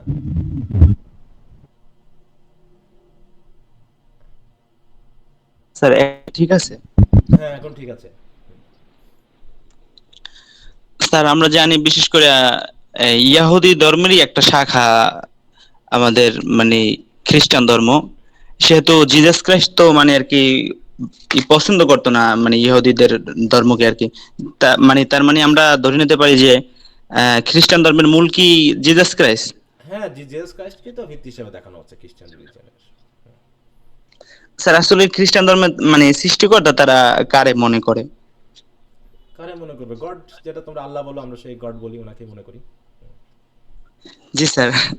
স্যার খ্রিস্টান ধর্মকে তাহলে আল্লাহকে বিশ্বাস করে? হ্যাঁ আল্লাহকেই তো বিশ্বাস করে, গড। স্যার হ্যাঁ তারা কি নবী হিসাবে কি আমাদের ঈসা আলাইহিস সালামকে মানে নাকি? হ্যাঁ ওখানে ওনাকে আমরা এই যে ট্রিনিটি বললাম না, ট্রিনিটি ব্যাপারটা একটু বুঝতে হবে। ট্রিনিটি ব্যাপারটা, হ্যাঁ ট্রিনিটি মানে হচ্ছে জিসাস ক্রাইস্টকে আমরা আলাদা নবী হিসেবে ধরছি না।